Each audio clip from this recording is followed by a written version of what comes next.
The multiverse is a tapestry of infinite realities, each with its own immutable laws. But what happens when a thread from one universe tears through into another, bringing power that shouldn't exist?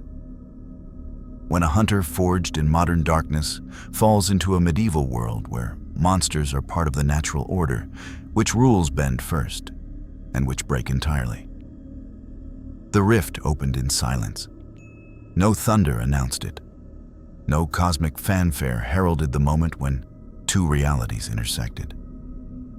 In a forgotten corner of the Mahakam foothills, where ancient pines grew so thick that sunlight barely touched the forest floor, space simply tore. The wound in reality lasted 3 seconds, long enough for something to fall through from a world of steel and neon into one of sword and sorcery. Blade hit the ground in a combat roll, silver sword already drawn. His enhanced senses flooded with information that made no sense. The air tasted wrong. No exhaust fumes, no smog, just pine and earth and something else. Something old. The ambient sounds were all wrong too. No traffic, no sirens. Just wind through trees and the distant cry of something that definitely wasn't a bird. He rose to his full height, 6 feet of coiled lethality wrapped in black leather. His eyes, perpetually shielded behind dark glasses, even in the dimness, scanned the forest. The tactical HUD he'd been relying on during the hunt was gone. The vampire he'd been pursuing through the New York subway system was gone. Everything familiar was gone. What the hell? His hand went to his belt. Glock still there, 3 magazines. UV grenades, 4 left. EDTA darts in the wrist launcher, silver sword in hand. His serum injector had 2 doses remaining. He'd need to find his suppliers soon, get more of the anti-thirst formula that kept his vampire nature suppressed. Except his supplier was in a world that no longer existed around him. The wrongness of this place settled into his bones. This wasn't just a different location. The very air felt different, charged with something his senses recognized but couldn't name. Magic. Real, raw magic, saturating the atmosphere like humidity. A twig snapped.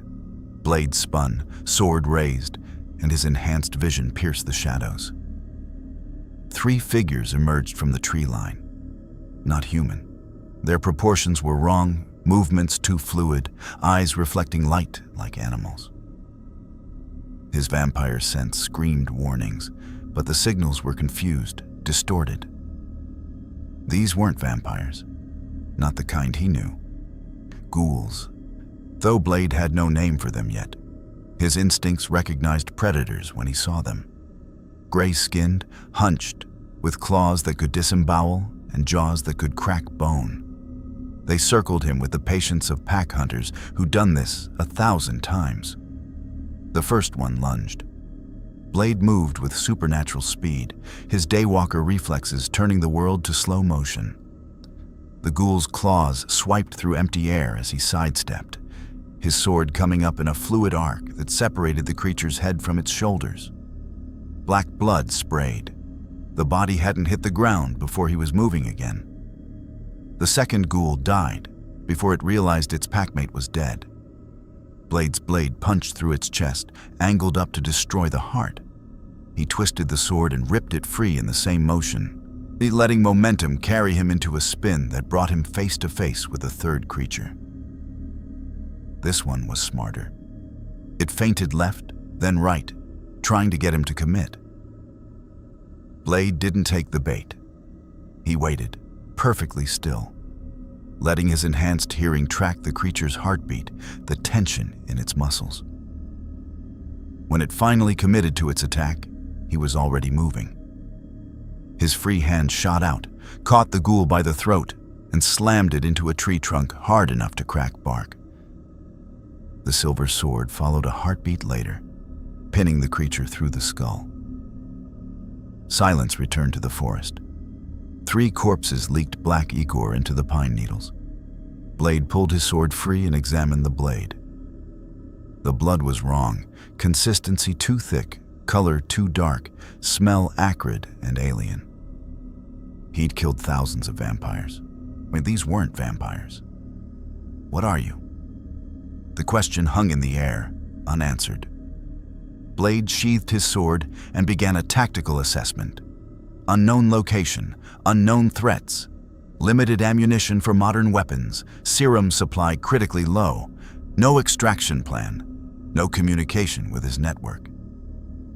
He was alone in a world that shouldn't exist. A new sound reached his ears, hoofbeats approaching from the east. Blade melted into the shadows between two massive pines, his dark clothing rendering him nearly invisible. His hand rested on his Glock's grip.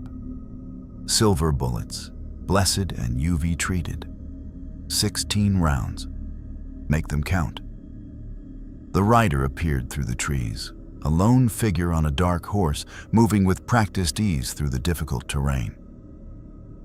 Blade's enhanced vision picked out details. Male, weathered face, white hair tied back. He two swords strapped to his back, one silver, one steel. Armor was worn leather, functional rather than decorative. The man's eyes were scanning the forest with the awareness of someone who expected trouble. Then those eyes, cat-like with vertical pupils, locked onto the bodies. The rider dismounted in one smooth motion, and Blade revised his threat assessment upward. This was no ordinary human. The way he moved, the way he crouched beside the dead ghouls, examining them with professional detachment, this was a hunter. Like Blade, but different. The white-haired man's head tilted slightly. When he spoke, his voice was a low rumble, tinged with something that might have been amusement. "You can come out. I can hear your heartbeat." Blade stepped from the shadows, sword still sheathed, but ready. The two hunters regarded each other across the corpses, taking measure. The stranger's hand hadn't moved toward his weapons, but his posture screamed readiness. "You're not from around here," the man said. It wasn't a question. "Those are ghoul kills, but not done with signs or oils. Clean cuts, fast. You're enhanced." "Enhanced," Blade repeated. "You could say that. Witcher mutations give you away," the stranger continued, though his eyes narrowed slightly. "But your scent is wrong. You're not from any school I know. And those weapons..." His gaze flicked to Blade's belt, to the distinctly non-medieval equipment. "Where exactly did you come from?" Blade considered lying, decided against it. "New York. Different world. I don't know how I got here." The stranger was quiet for a long moment, his cat eyes studying Blade with unsettling intensity. Then he nodded slowly, as if this explained something.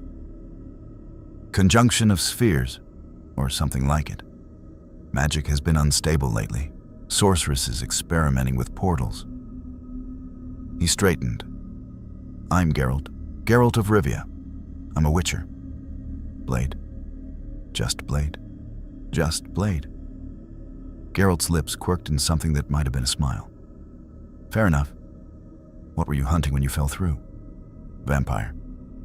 The word hung between them, and Blade saw something shift in Geralt's expression. Wariness, maybe, or recognition. "We should talk," Geralt said finally. "But not here. More ghouls will come for the bodies. There's a town 2 hours north, Infiltration. We can get you a hot meal and sort out what happens next." He paused. "Unless you'd rather wander a world you don't understand, on hunting things you can't identify?" Blade looked at the dead ghouls again. The white-haired man, Geralt, was right. He was operating blind. In his world, Blade knew every vampire clan, every nest, every weakness. Here, he knew nothing, and his serum was running out. "Lead the way," Blade said.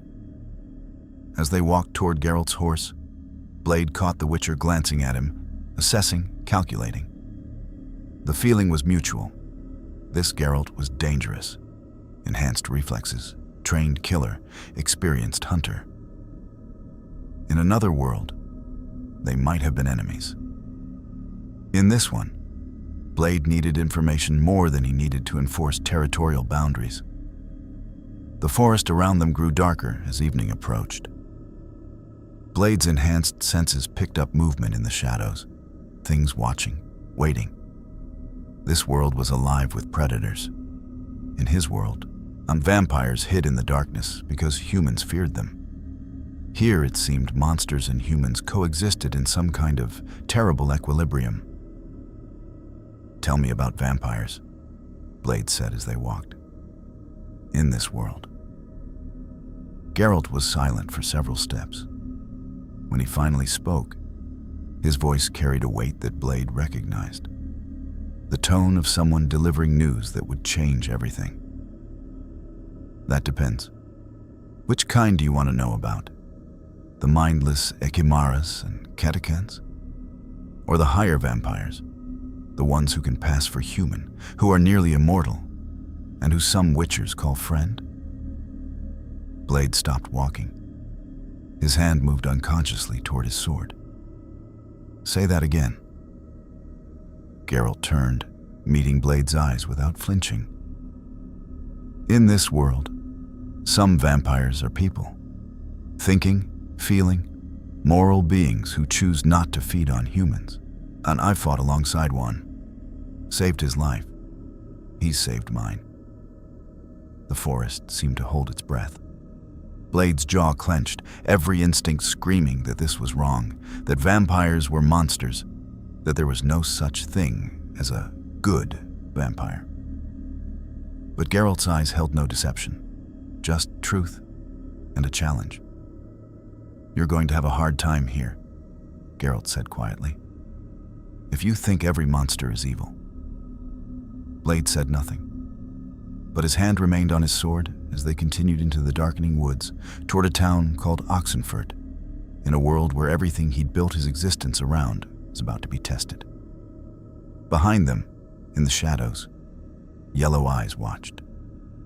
The smell of the stranger had already spread through the forest network, something new, something dangerous, something that killed with unsettling efficiency.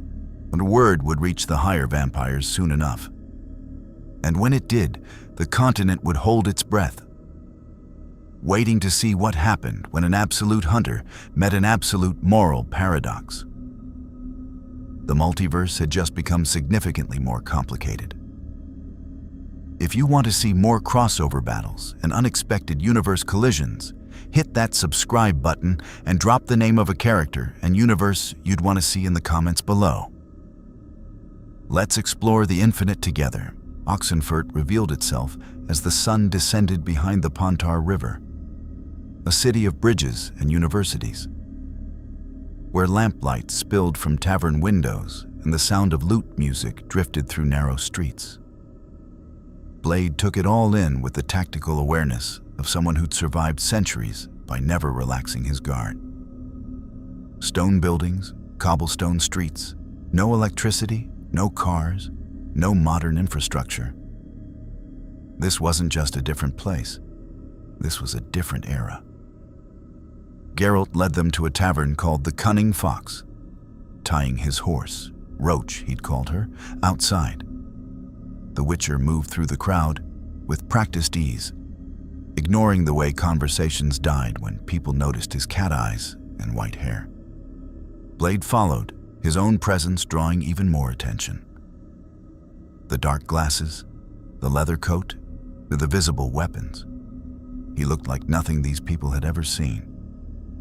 They claimed a corner table, backs to the wall, exits in view. Hunter's instinct.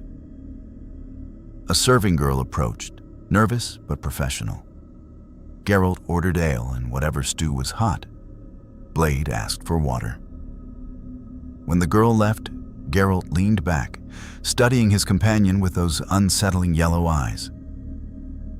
"You're going to need more than water. When did you last eat?" "This morning." Blade paused. "In a world that doesn't exist here. Time works strangely between spheres. Could be days for you, subjectively. Geralt accepted 2 tankards from the returning girl, pushed one toward Blade. Drink. You look like you're about to start a fight with everyone in this room. Blade didn't touch the ale. His enhanced senses were on overload. Too many heartbeats, too many scents, and too much life packed into these close quarters. And underlying it all, that same charge of magic he'd felt in the forest. It saturated everything here, like background radiation.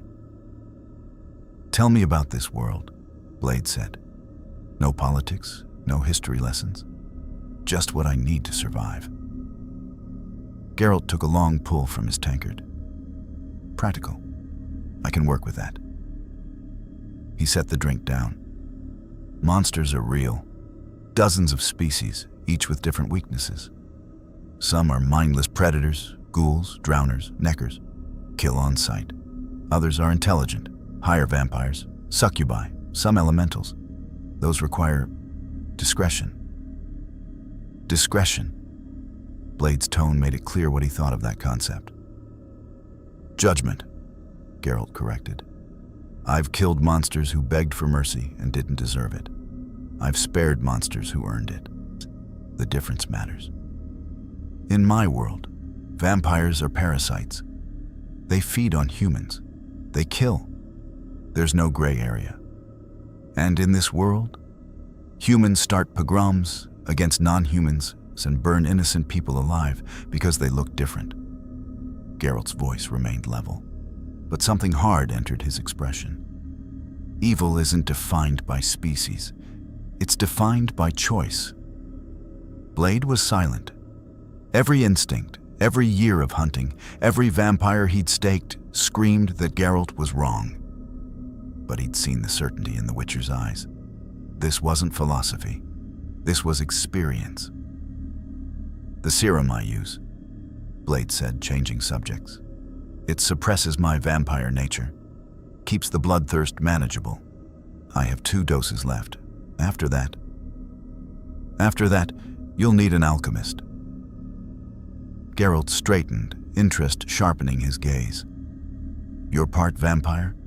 I thought you were a Witcher variant. Daywalker, born half vampire, trained to hunt them. I have their strengths without most weaknesses. Sunlight doesn't hurt me, silver doesn't burn, but the thirst. Blade's jaw tightened. Without the serum, it becomes harder to control. Geralt was quiet for a moment, processing. I know an alchemist, best on the continent. But he's... The Witcher seemed to choose his words carefully. He's not human, and he has a particular perspective on vampires. Meaning he is one. A higher vampire named Emil Regis Rohelic Tertief Godefroy calls himself Regis. Geralt met Blade's eyes without flinching. He's saved my life more times than I can count. He's a surgeon, a scholar, and he hasn't fed on human blood in decades.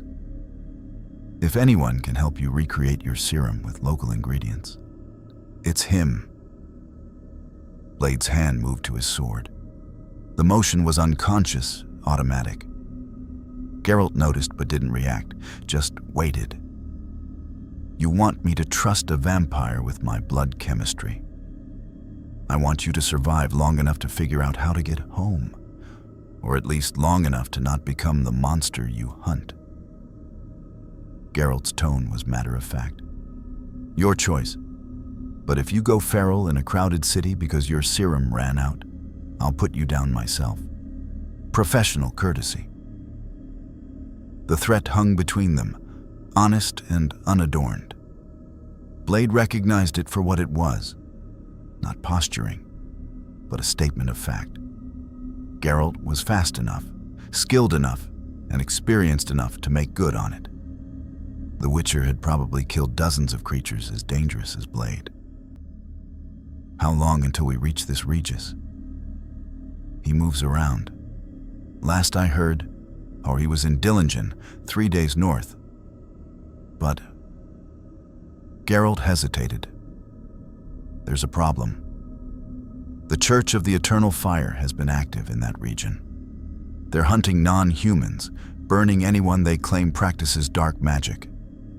A vampire, even one as careful as Regis, would be in danger. Church. Blade had dealt with religious zealots before. Usually they were more trouble than help. They hunt monsters? They hunt anyone different. Elves, dwarves, mages, anyone with mutations. Geralt's expression darkened. They call it purification. I call it murder. They've burned entire villages for harboring non-humans. Women, children, doesn't matter. Blade absorbed this. In his world, he'd worked with some religious groups, the ones who understood that vampires were real threats. But wholesale slaughter of innocents, or if that was a line he'd never crossed. You fight them? When I can. When it doesn't make things worse. Geralt signaled for another ale. Witchers are supposed to be neutral. We hunt monsters for coin, stay out of politics, don't take sides. But neutrality is a luxury when you're watching children burn. The serving girl returned with their food. Thick stew, dark bread, cheese. Geralt ate with the efficiency of someone who'd learned to take meals when they came. Blade finally accepted the water, his enhanced metabolism burning through what little energy he had left. These mutations you mentioned, Blade said. What are they?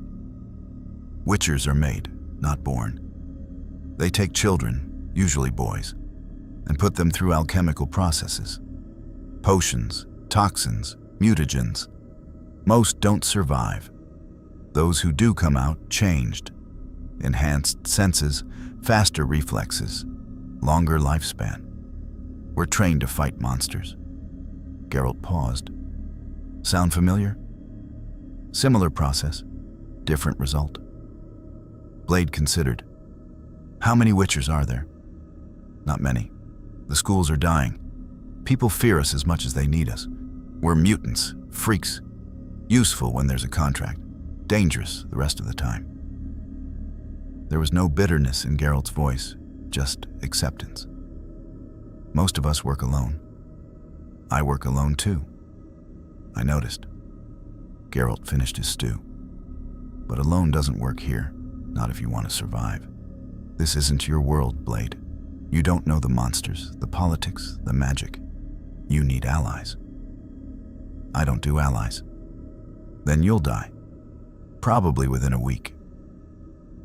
Geralt stood, dropping coins on the table. There's a room upstairs. Get some rest.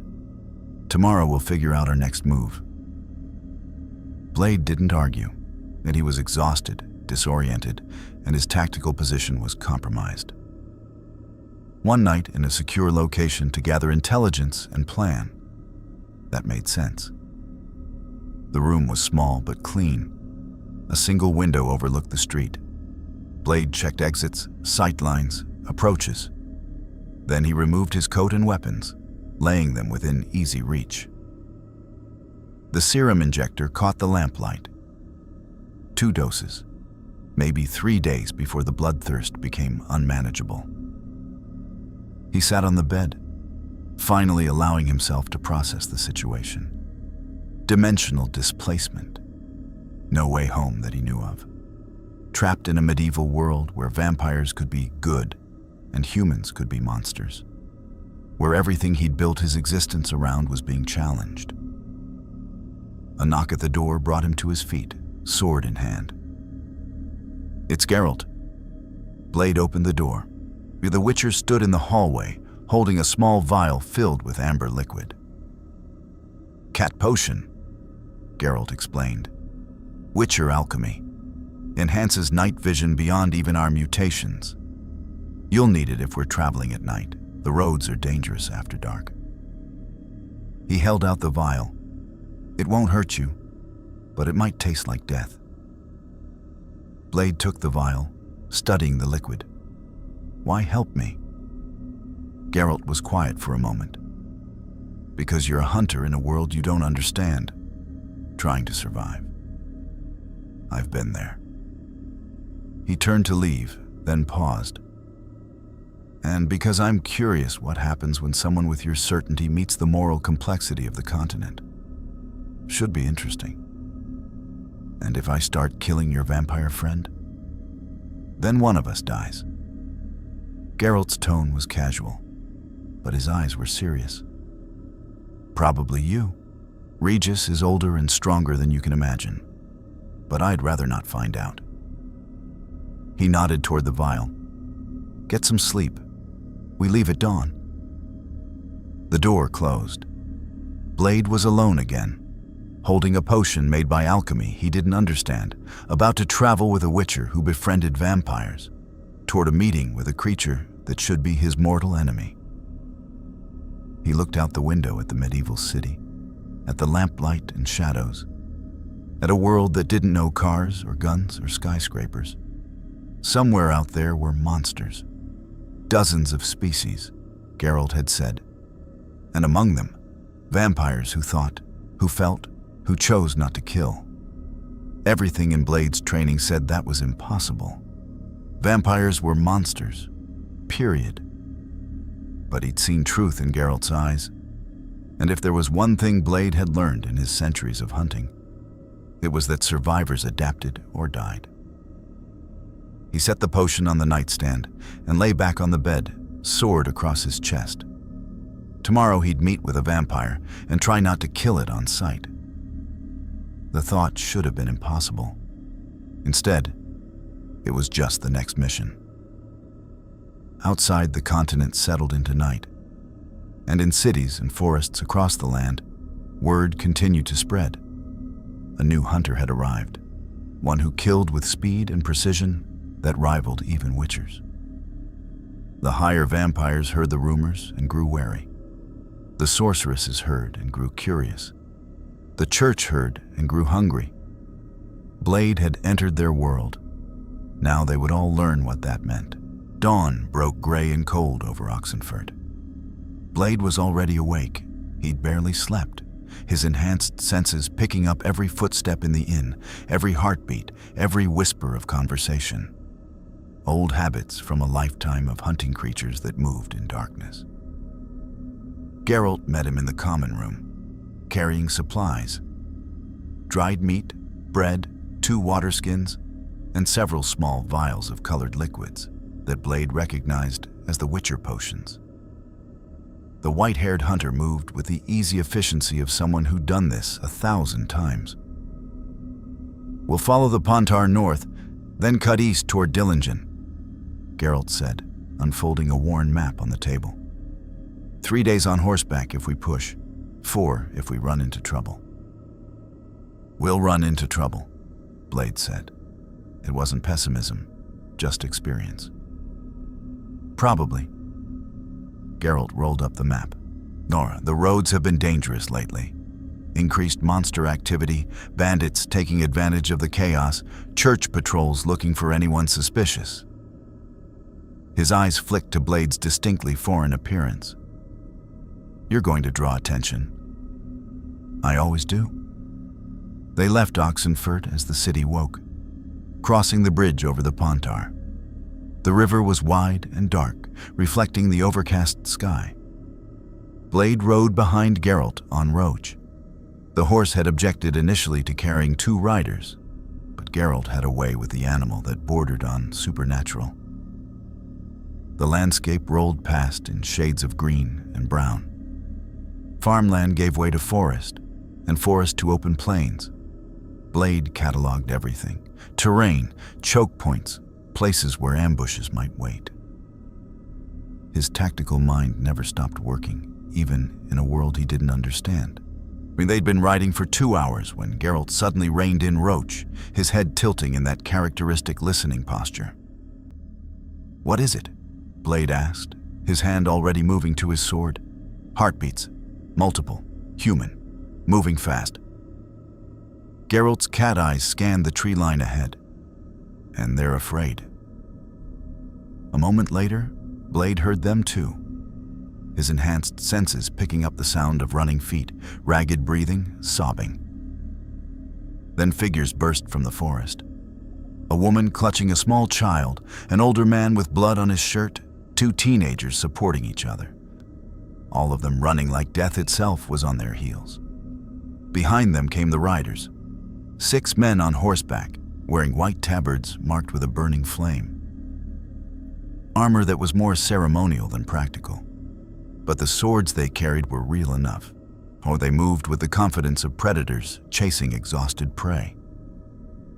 "Church of the Eternal Fire," Geralt said, his voice gone flat and cold. The lead rider saw the refugees and spurred his horse forward, cutting off their escape route. The woman stumbled, fell, clutched her child tighter. The old man turned to face the riders, unarmed but defiant. "Non-human sympathizers," the lead rider shouted, his voice carrying the zealot's certainty. "You gave shelter to elven filth. The penalty is purification by fire."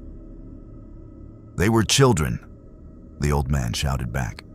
"Starving children. What crime is mercy? Mercy toward the inhuman is heresy." The rider drew his sword.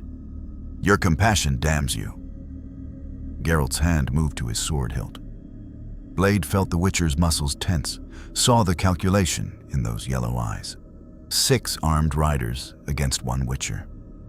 Poor odds, even for someone as skilled as Geralt. But there weren't just 1 Witcher present. Blade dropped from Roach and started walking toward the riders. His movements were unhurried, almost casual. But there was something in his gait that made the church soldiers' horses nervous. They shied back, sensing a predator. "Stand aside, stranger," the lead rider commanded, trying to regain control. "This is church business. These heretics aren't your problem anymore," Blade interrupted. His voice was quiet, but it carried. "Walk away." The rider's face flushed with anger and religious fervor. "You dare interfere with the sacred work of the Eternal Fire. You dare." He never finished the sentence. Blade moved. To the church soldiers, it must have looked like teleportation. One moment, the stranger in black was 10 paces away. The next, he was beside the lead rider, had grabbed the man's sword arm and yanked him from the saddle with casual, terrifying strength. The soldier hit the ground hard enough to crack ribs. The other 5 riders reacted, spurring their horses forward, swords raised. Blade didn't draw his own blade. He didn't need to. The first rider's sword swing would have decapitated an ordinary man. Blade swayed backward, the blade passing inches from his face, then surged forward. His fist caught the rider in the chest, a controlled strike that still launched the armored man backward out of his saddle. The second and third riders attacked simultaneously from opposite sides. Blade dropped low, letting their swords clash above his head. Mine then swept out with his leg in a move that would have done a Witcher proud. Both horses stumbled. Both riders fell. The 4th rider showed more intelligence. He turned his horse to flee. Blade's hand moved to his belt, pulled one of his silver-edged throwing knives, and sent it spinning through the air. It buried itself in the horse's saddle, inches from the rider's leg. A warning, not a killing blow. The man got the message and kept running. The last 2 riders had frozen, watching their fellows scattered across the ground in the space of heartbeats. Fear replaced zealotry in their eyes. "Go," Blade said. "Tell your church that hunting civilians is finished. Anyone wants to burn innocents, they go through me first." The riders went, spurring their horses into a desperate gallop. Blade watched them disappear into the distance, and then turned to check on the fallen. 2 unconscious, 1 groaning with broken ribs, 2 scrambling to their feet and running after their fleeing companions. The refugees stared at him with a mixture of terror and awe. Geralt rode up slowly, and Blade caught the hint of approval in the Witcher's expression. "Efficient," Geralt said. "Brutal, but efficient." though you just made an enemy of the most powerful religious organization on the continent. Good. Blade looked at the refugees. Where were you headed? The old man found his voice. Dillingen, we have had family there. But the church has been raiding villages, looking for anyone who helped non-humans. His hands shook. We just gave some elven children food, that's all. Just food. Dillingen, Geralt repeated, exchanging a glance with Blade. We're headed that way. You can travel with us.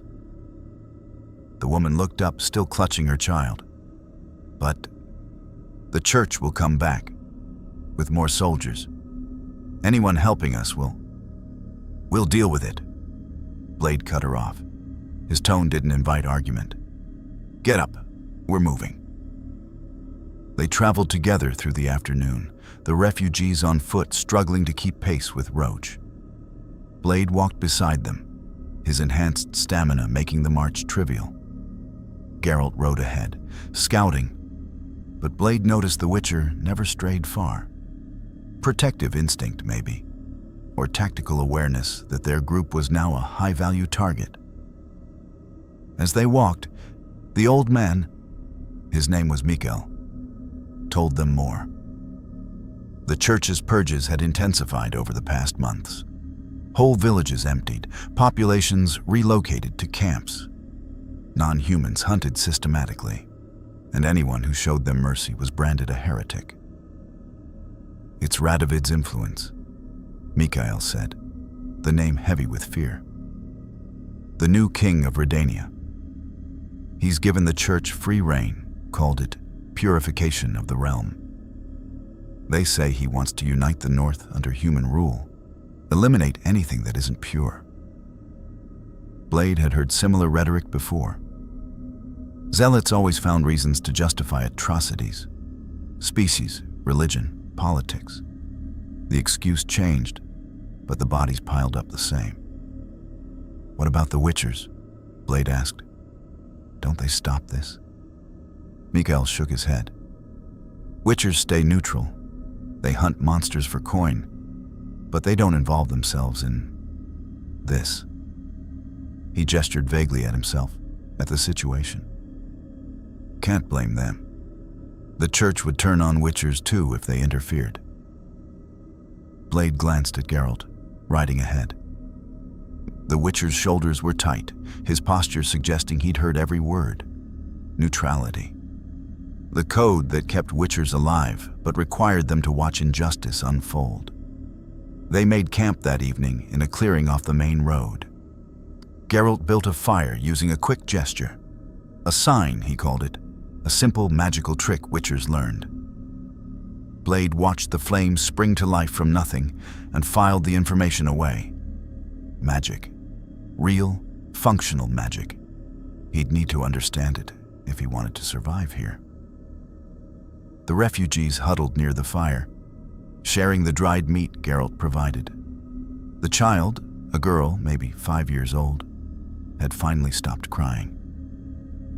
She stared at Blade with wide eyes, trying to reconcile the scary man in black with the fact that he'd saved them.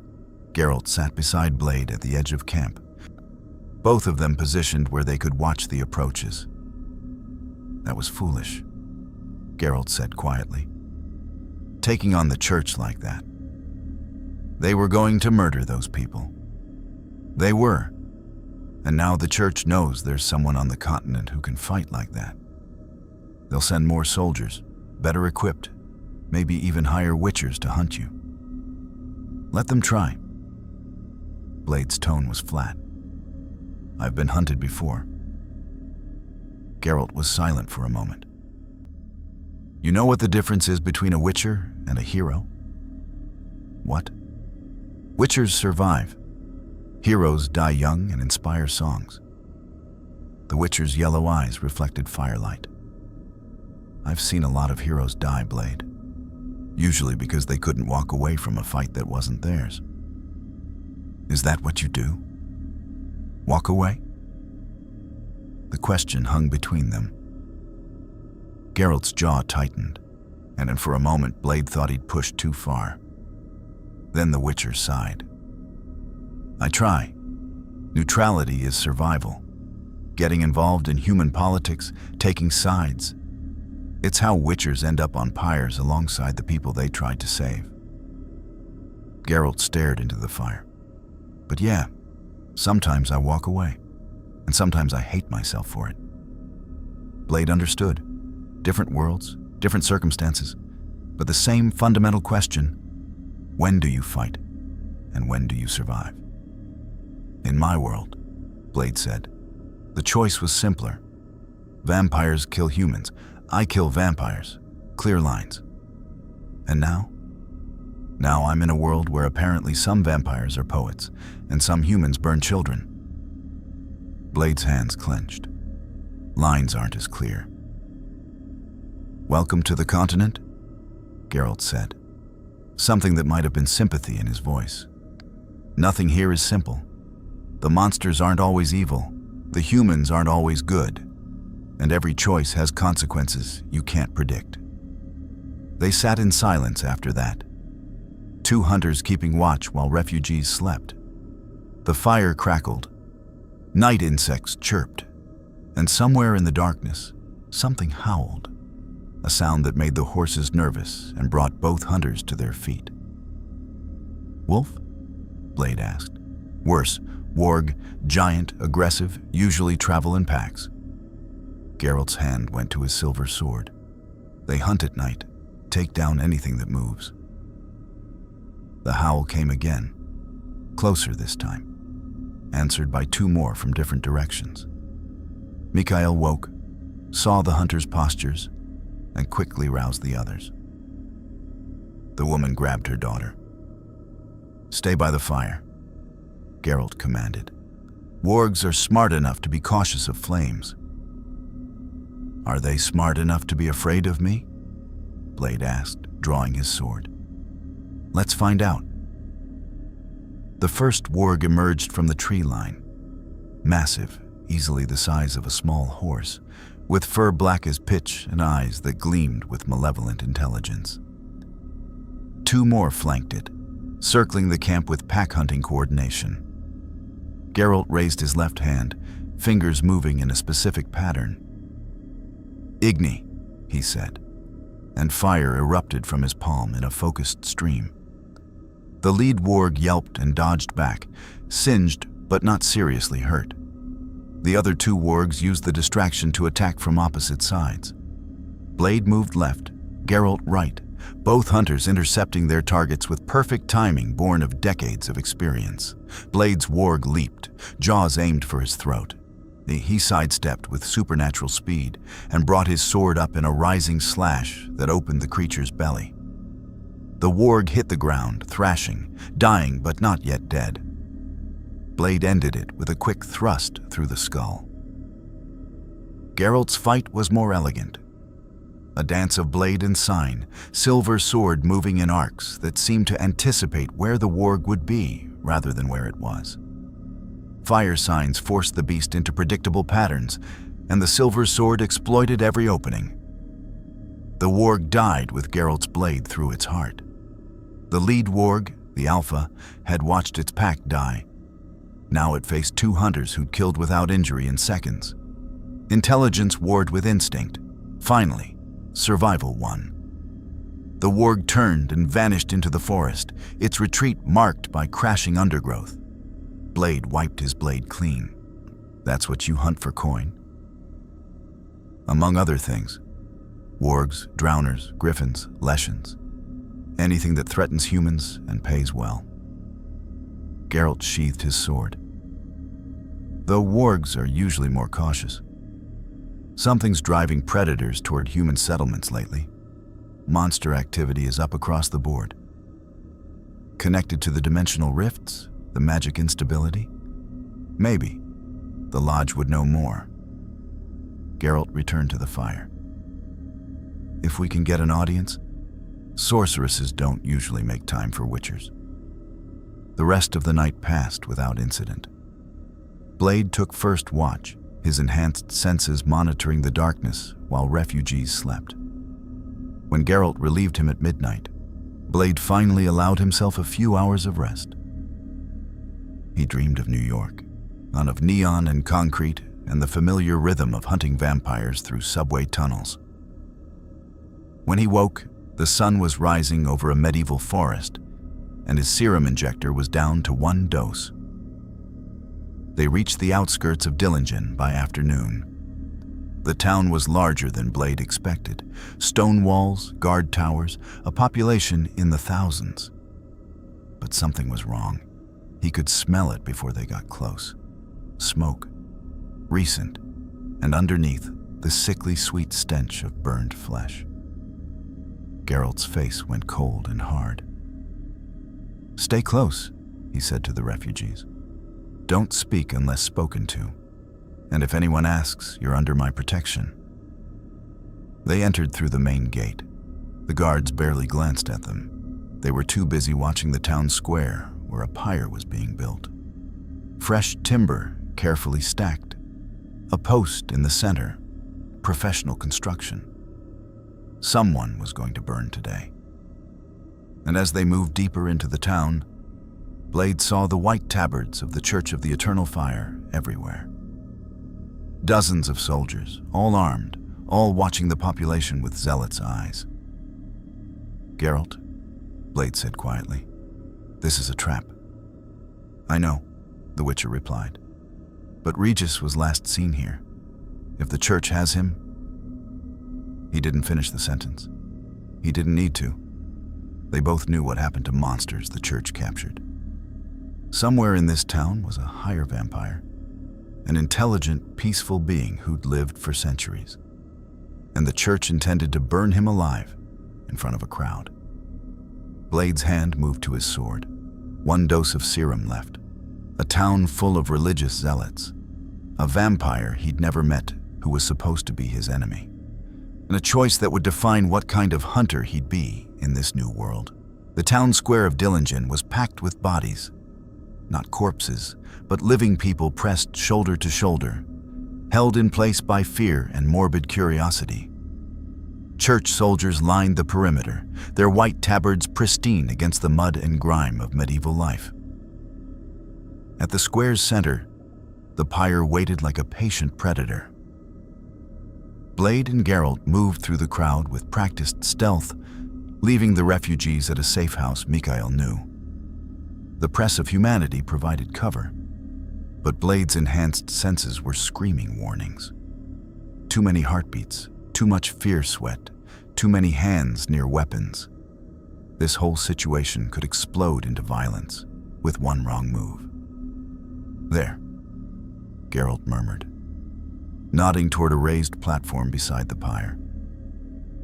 A man stood there in elaborate church robes, hands raised in benediction. His voice carried across the square with practiced projection, a preacher who knew how to work a crowd. "Brothers and sisters, today we witness the purification of our realm. Today we cleanse the stain of the inhuman from our midst." The priest's face was flushed with zealous fervor. "Too long have monsters walked among us, hiding behind false civility, corrupting the righteous with lies of coexistence." The crowd murmured, some in agreement, others in fear. Blade noted the differences. The people who cheered wore better clothes, stood straighter. The ones who looked terrified were thinner, dirtier, pressed to the edges. The city's poor, afraid they'd be next. "Where's the vampire?" Blade asked quietly. "Coming." Geralt's enhanced hearing had picked up something Blade couldn't yet detect. 6 guards, escorting a prisoner, are 2 minutes out. Blade's tactical mind raced, extracting one prisoner from a fortified position in broad daylight, surrounded by dozens of armed soldiers and hundreds of civilians. Minimal ammunition for his modern weapons. 1 dose of serum left before his bloodthirst became problematic. Every variable pointed to failure. He started calculating anyway. Attack vectors, choke points, exit strategies. Old habits. "We can't fight them all," Geralt said, reading his posture. Not here. Too many civilians would die. So what's your plan? Watch them burn someone alive? Geralt's jaw clenched. I'm working on it. The crowd parted as the prisoner arrived. 6 church soldiers in full armor, moving in professional formation. And in their midst, shackled and bound but walking with quiet dignity, was Regis. Blade's first thought was that he didn't look like a vampire. No fangs, no pale skin, no predatory gleam. Just a middle-aged man with dark hair going gray at the temples, scholarly features, and eyes that held centuries of accumulated sorrow. He wore simple traveling clothes, now torn and dirtied, but his bearing remained composed despite the chains. That's him? Blade asked. That's Regis. Geralt's voice was tight with controlled rage. They must have caught him off guard. He's powerful enough to tear through these soldiers like paper, but he won't. Not in front of all these people. He'd rather burn than prove the church right about monsters. Blade understood the tactical stupidity of such restraint. He also understood, against every instinct he possessed, the principle behind it. The guards hauled Regis onto the platform. The priest's smile was triumphant. Behold, the monster who dared walk among humans, who practiced medicine in our hospitals, who touched our sick with corrupted hands. The priest gestured dramatically. He calls himself a healer, but we have discovered the truth. He is a higher vampire, an abomination that feeds on human blood. I haven't fed in 53 years, Regis said calmly. His voice was cultured, educated, at odds with the monster the priest described.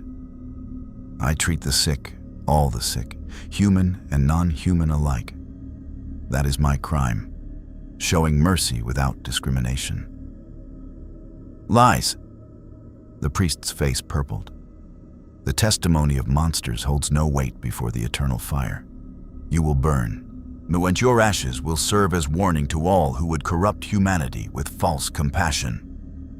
The guards began chaining Regis to the pyre's central post. The vampire didn't struggle. His eyes scanned the crowd, and for just a moment, they locked with Geralt's. Recognition, resignation, and underneath, a plea. Not for rescue, but for the Witcher to stay safe, to not throw his life away on a doomed rescue attempt. Blade saw Geralt's hands ball into fists, saw the Witcher's whole body tense like a drawn bowstring. This wasn't just about saving an ally. This was personal. He saved your life, Blade said. Not a question. More than once. Geralt's voice was barely audible. He's the best person I know. Kinder than most humans, wiser than most scholars. And they're going to burn him for being different. The priest called for torches. 2 acolytes brought them forward, flames dancing in the afternoon breeze. The crowd pressed closer, morbid fascination overcoming fear. Blade's enhanced hearing caught whispers from the civilians. Heard he cured the plague in Oxenfurt. My daughter, he saved her from fever when the other doctors gave up. Always gentle, never asked for payment. People who knew Regis, who owed him their lives or the lives of their children, and they were watching him burn because speaking up meant joining him on the pyre. We need a distraction, Blade said. Something big enough to scatter the crowd and tie up the soldiers. I'm open to suggestions. Blade looked at the guards, the platform, the priest. Then his eyes settled on the church's banner flying above the square, the burning flame symbol rippling in the wind. A banner mounted on a wooden pole, held in place by rope. Can your signs cut rope from this distance? Geralt followed his gaze. Ard could. Telekinetic blast, strong enough to snap the rope. But that's not much of a distraction.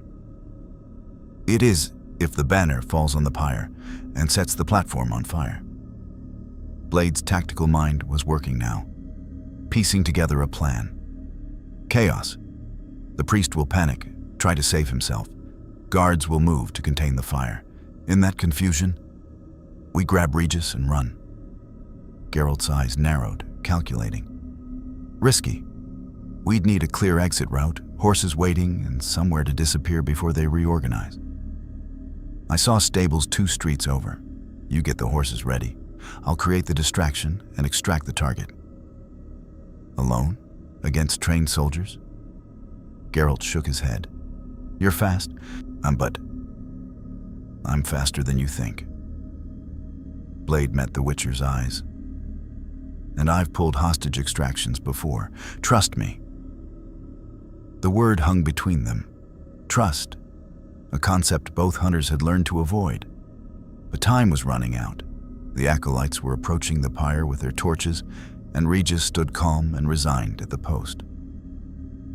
If you get him killed, Geralt said quietly, I will hunt you across this entire continent.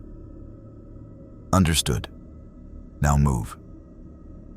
Geralt melted into the crowd, heading for the stables. Blade positioned himself for optimal attack angles, his hand moving to the last UV grenade on his belt. Not ideal for this situation. UV light meant nothing to Witcher vampires, but the flash and concussion would serve as additional chaos. On the platform, the priest raised his arms. Let the purification begin. Let the flames of the eternal fire cleanse this abomination from... Geralt's sign lashed out invisibly across the square. The rope holding the church banner snapped with a crack like a whip. The heavy wooden pole toppled, the massive banner wrapping around it as it fell directly onto the pyre. For one frozen moment, nothing happened. Then the banner's fabric caught fire from the waiting torches, and flames erupted across the platform in a sudden whoosh of igniting cloth and timber. Chaos. The priest screamed and threw himself backward, robes smoking. Acolytes scattered. Guards rushed forward trying to control the blaze, their formation breaking apart. And in that perfect moment of confusion, Blade moved. He crossed the distance to the platform in a blur of supernatural speed, vaulting over the flames to land beside Regis. Whilst the vampire's eyes went wide with shock. Who? Geralt sent me. Blade's hands were already working on the chains, his enhanced strength snapping links that would have held an ordinary man. Stay close and don't slow me down. The chains fell away. Regis stumbled forward and Blade caught him, steadying the vampire even as every instinct screamed to stake him instead.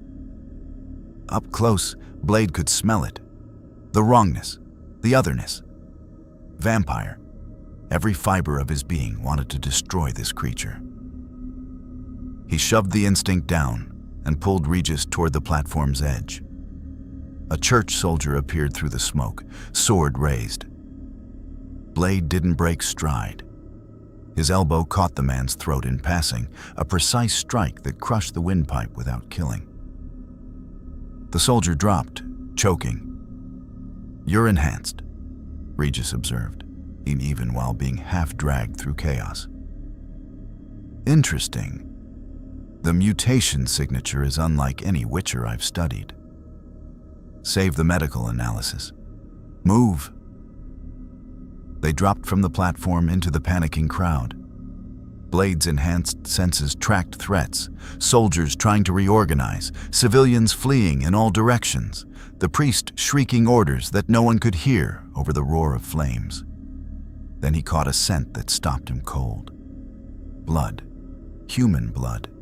Fresh and close. His head snapped toward the source.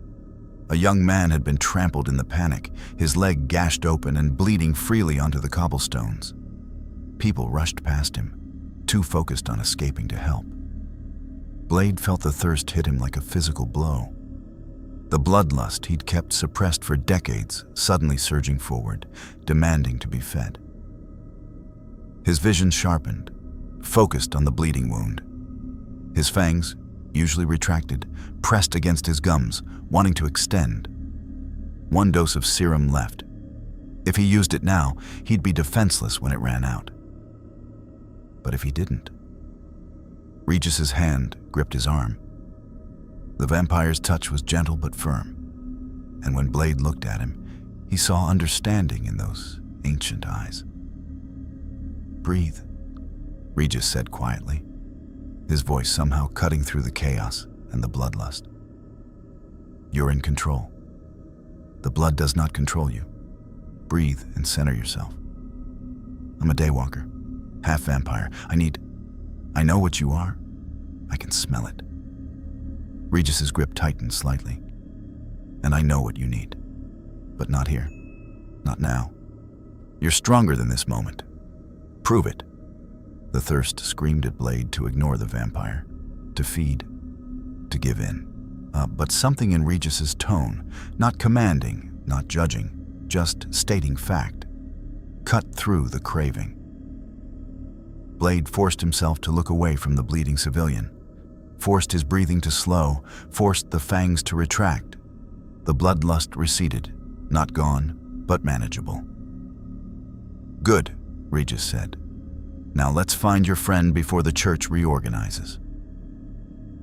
They ran through the panicking streets, Blade leading by scent toward where he'd last tracked Geralt. The Witcher emerged from an alley with 3 horses, Roach and 2 others, likely borrowed from the church stables. Geralt's face showed naked relief when he saw Regis alive. "You beautiful, stubborn fool.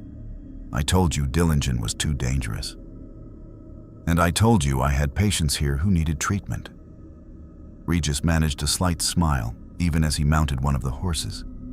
"Though I'll concede your concerns were valid. Reunion later."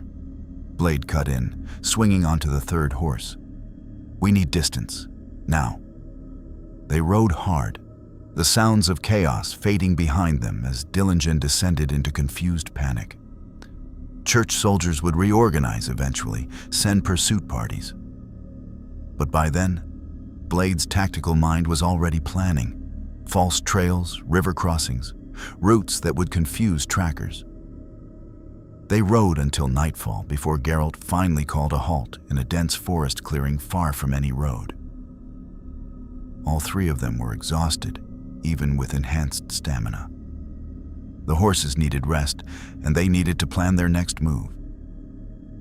Regis dismounted with visible relief, then turned to face Blade properly for the first time. The vampire's expression was curious, analytical, but not hostile. "No, Geralt hasn't introduced us properly. I'm Emiel Regis Rohelic Tertief Godefroy, though please just call me Regis." He extended his hand. "And you saved my life today, despite clearly struggling with significant reservations. Thank you." Blade stared at the offered hand. Every instinct said not to take it. Vampires were enemies. Vampires were prey. You didn't shake hands with prey.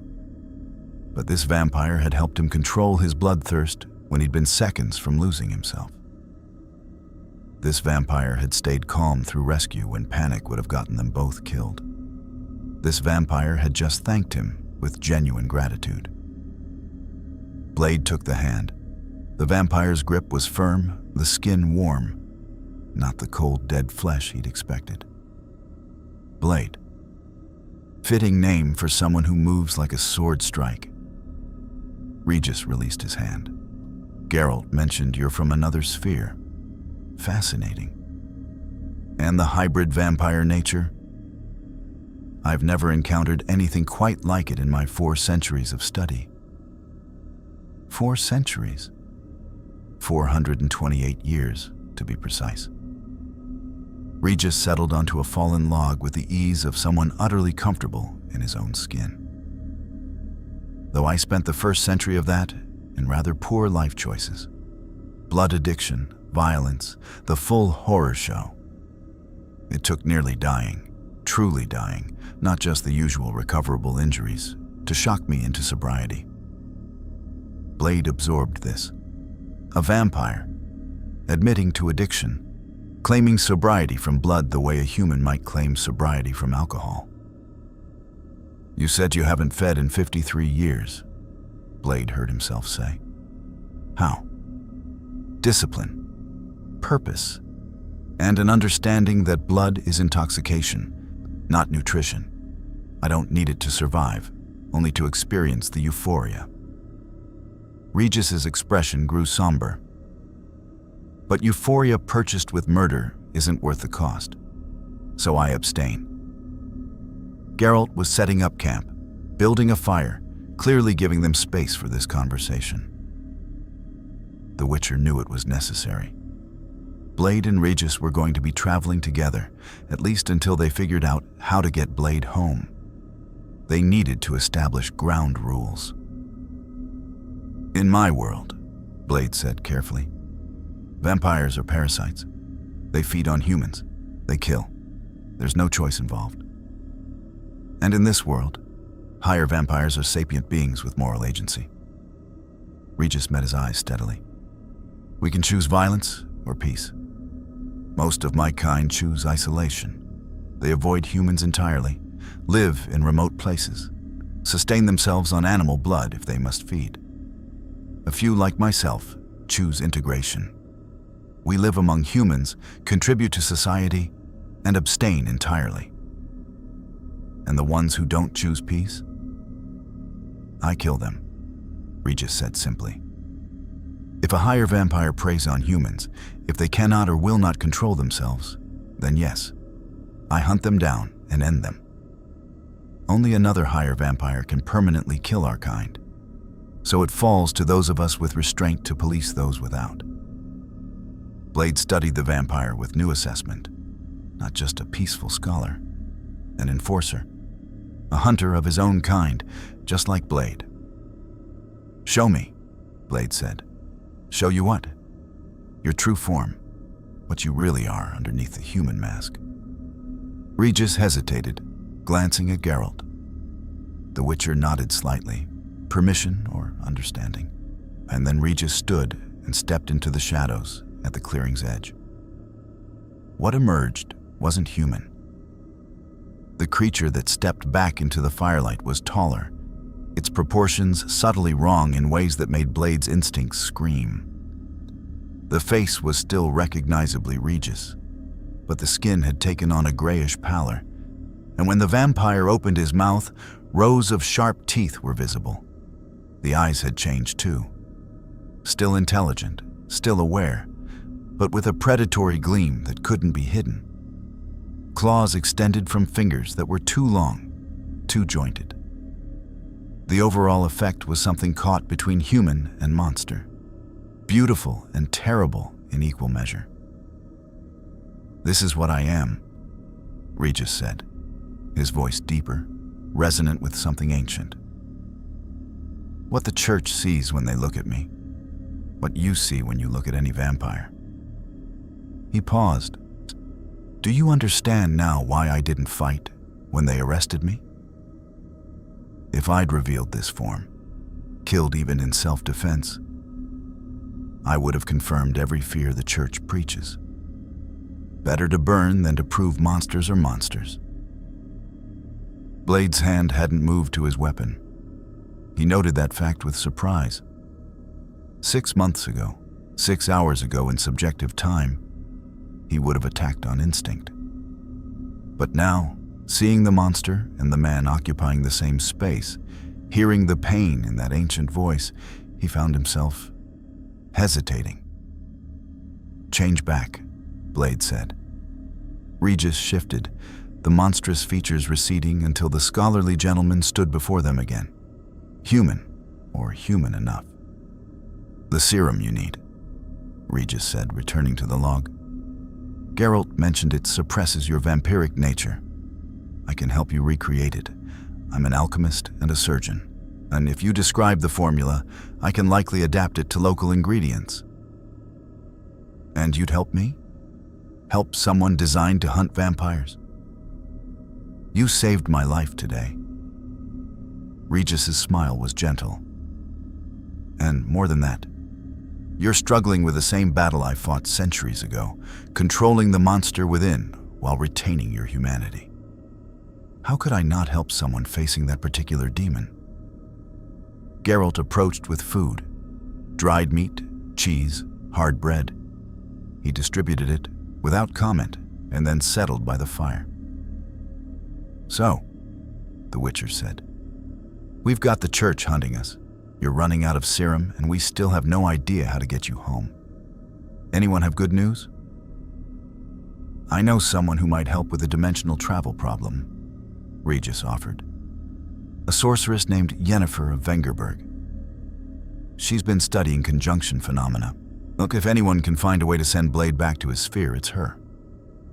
"Yennefer?" Geralt's expression was complicated. Of course it would be her. "You know her?" Blade asked. "Intimately. It's complicated." Geralt didn't elaborate. "Where is she now?" "Last I heard, Vizima. Working with the Lodge on some kind of project involving dimensional barriers." Regis accepted food from Geralt with a grateful nod. "Though getting an audience won't be easy. The Lodge doesn't typically make time for wayward witchers and fugitive vampires."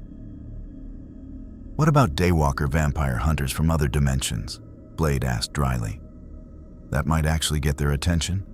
Novelty has value to sorceresses." Regis bit into the cheese. "Though I should warn you, the Lodge has its own agenda. They manipulate politics, control information, and view people as chess pieces. They'll help you only if it serves their purposes." "Everyone in this world has an agenda," Blade observed.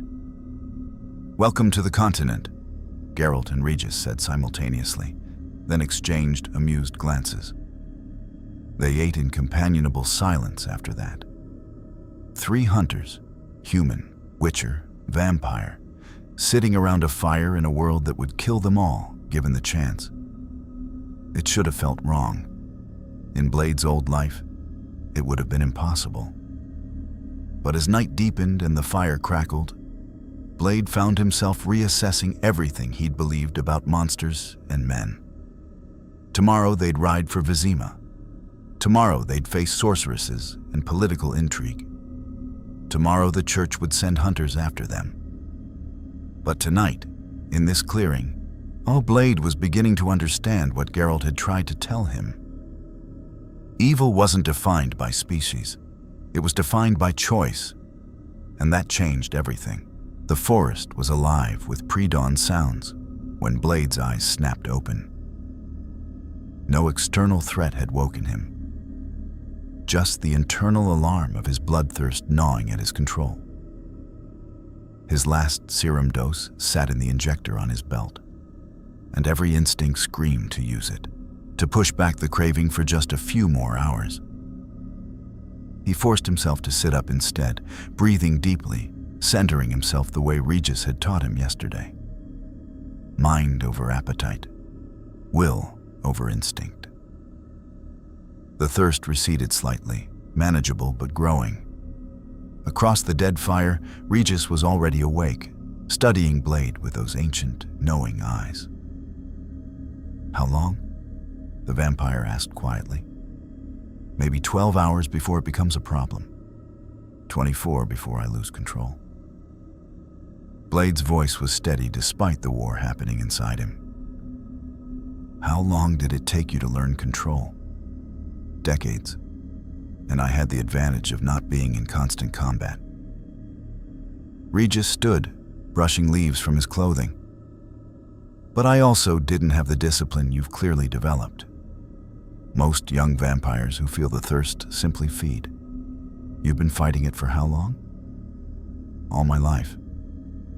Regis nodded slowly, respect clear in his expression. "Then we have time. Not much, but enough. I'll need to examine your current serum, understand its composition, then adapt the formula to what's available here. It won't be identical, but it should serve the same function." Geralt stirred, coming awake with the instant alertness of someone who'd slept in dangerous places for decades.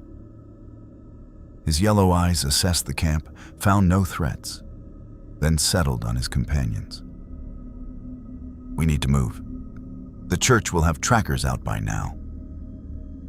The Witcher began packing with practiced efficiency. Vizima is 5 days north. We can make it in 4 if we push, but we'll need to avoid the main roads. Church patrols will be looking for 3 travelers matching our description. Then we split up, Blade suggested. 3 targets are easier to track than 1. And easier to kill separately, Geralt countered. No, we stay together. Strength in numbers, especially with what's out there. What's out there? Geralt and Regis exchanged glances. The vampire spoke first. Monster activity has been increasing. Geralt mentioned it earlier. Creatures that normally avoid humans are becoming aggressive. Migration patterns are disrupted. It's as if something is disturbing the natural order. The dimensional rifts, Blade said. It wasn't a question, nor likely. Regis pulled a small leather bag from his coat. Apparently he'd managed to keep some supplies despite his capture. When spheres intersect, when the barriers between worlds weaken, it affects everything. Magic becomes unstable. Creatures sense the wrongness and react. Some flee, others attack. And some, Geralt added grimly, are drawn to the rifts, looking for opportunities. They broke camp and rode north, keeping to game trails and avoiding anything that looked like a proper road. The landscape rolled past, dense forest giving way to rocky hills, then back to forest again. Blade's enhanced senses picked up the wildlife, normal animals and distinctly abnormal ones. Things that moved too quietly, breathed too slowly, watched with too much intelligence. Around midday, they stopped to water the horses at a stream. Regis used the break to examine Blade's serum injector, carefully extracting a tiny sample of the remaining dose. Fascinating, the vampire murmured, holding the vial up to the light. Complex enzyme suppressors, synthetic compounds I've never seen, and is that a silver derivative? Weaponized silver mixed with anticoagulant agents, Blade confirmed. Disrupts vampire cellular structure while suppressing the feeding impulse. And it doesn't poison you because you're already half vampire. The hybrid nature creates tolerance. Regis's analytical mind was clearly engaged. Brilliant, really. Turning the very thing that makes you dangerous into a leash. Though I imagine the long-term effects are considerable. Kidney damage, neurological stress, immune suppression. Blade rattled off the side effects he'd lived with for decades. But it beats the alternative. Does it? Regis asked gently. Or have you simply traded one form of slavery for another? The question hit harder than Blade wanted to admit. He'd spent his entire existence fighting his vampire nature, never once questioning whether there might be another way. But here was Regis, 4 centuries old, proving that control was possible without chemical intervention. Your way took decades to learn, Blade said. I don't have decades. No, but you have me. Regis carefully returned the sample to its container. I can teach you the mental disciplines, the meditative techniques. They won't replace the serum immediately, but they'll extend the time between doses, give you breathing room. And if I fail, if I lose control in a populated area, then I'll stop you. Regis's tone was matter-of-fact. I'm faster and stronger than you, Blade. If you go feral, I can subdue you without killing you. You won't hurt anyone on my watch. Geralt, who'd been watching this exchange while keeping guard, cleared his throat. That's touching and all, but we have company. Both Blade and Regis went instantly alert. Geralt was staring at the forest to the east, his hand on his silver sword's hilt. How many? Blade asked, his enhanced hearing picking up movement, but unable to identify specifics through the dense undergrowth. 4, maybe 5, moving with coordination, not animals. Geralt's cat eyes narrowed. Could be bandits. Could be church hunters. Could be something worse. The figures emerged from the tree line. Not human, not quite. Elves, Blade realized, recognizing the pointed ears and elegant features from various mythology. But these weren't the ethereal, peaceful elves of legend. These were warriors, lean and scarred, with bows drawn and expressions carved from bitter experience. The lead elf, a woman with ash-blonde hair and cold green eyes, spoke in accented common. The Witcher, the Vampire, and the Stranger. The church has put a bounty on your heads. 500 crowns each, dead or alive. Scoia'tael, Geralt said quietly. Elven rebels. They fight against human oppression, and apparently take bounties from the same humans they're fighting, Blade observed. The elf's expression flickered with something like shame, quickly suppressed. We do what we must to survive. The church's coin spends as well as anyone's. You'd turn over someone who was nearly burned alive for being non-human to the organization that burns non-humans? Regis's voice was calm, but Blade heard the steel underneath. That seems contradictory. The church wants you, vampire. You specifically. Another elf stepped forward, younger, with anger burning in his eyes. They say you're proof that monsters can't be trusted, that even the peaceful ones are threats. Your capture would give them justification to escalate their purges. So you'd feed me to them to save yourselves? Regis tilted his head. I understand desperation. I don't judge it. But I also won't go willingly to a pyre. The female elf's bow didn't waver. I'm sorry, truly. But we need that coin. Our camp is starving. Children are dying. 500 crowns could buy food for a month, Blade interrupted. Then what? You take another bounty? Kill another innocent? How many compromises before you become the thing you're fighting against? The question hung in the air. The Scoia'tael shifted uncomfortably, bows still drawn, but conviction wavering. You don't understand what it's like, the young elf spat. Watching your people rounded up, burned, tortured. Watching children starve because humans won't let us work, won't let us trade. We're desperate. I understand perfectly, Blade said, his voice flat. I've watched humans die to things they didn't understand. I've seen innocents slaughtered because they were different. I've lived my entire life caught between two worlds, trusted by neither.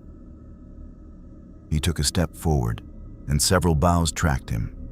But desperation doesn't justify betraying your principles. The moment you start trading lives for survival, you've already lost. Geralt's hand hadn't moved from his sword, but his voice was measured. There's another option. We have information the Scoia'tael might find valuable about church movements, patrol patterns, supply routes, worth more than 500 crowns if used correctly. The female elf's eyes narrowed. Keep talking. We just escaped Dillingen, saw their garrison strength, their leadership structure. We know which roads they're patrolling and which they're leaving open. Geralt's tactical mind was working. We also know they're planning to expand their purges northward into the forests. Your camps are going to be targets within the week. That got their attention. The bows lowered slightly as the elves exchanged glances, silent communication passing between them. Why help us? The woman asked. We just threatened to capture you. Because the enemy of my enemy makes a useful temporary ally, Geralt replied. And because I've seen what the church does to non-humans. I may not fight in your war, but I'm not going to help them win it either. The Scoia'tael leader studied them for a long moment, weighing options. Finally, she lowered her bow completely. I'm Taruviel. These are my fighters. She gestured to her companions. If your information is good, we'll consider your debt to us paid. If it's not. She left the threat unfinished. They spent the next hour sharing intelligence. Geralt sketching maps in the dirt, Blade providing tactical assessments based on what he'd observed in Dillingen, Regis offering insights into church leadership psychology.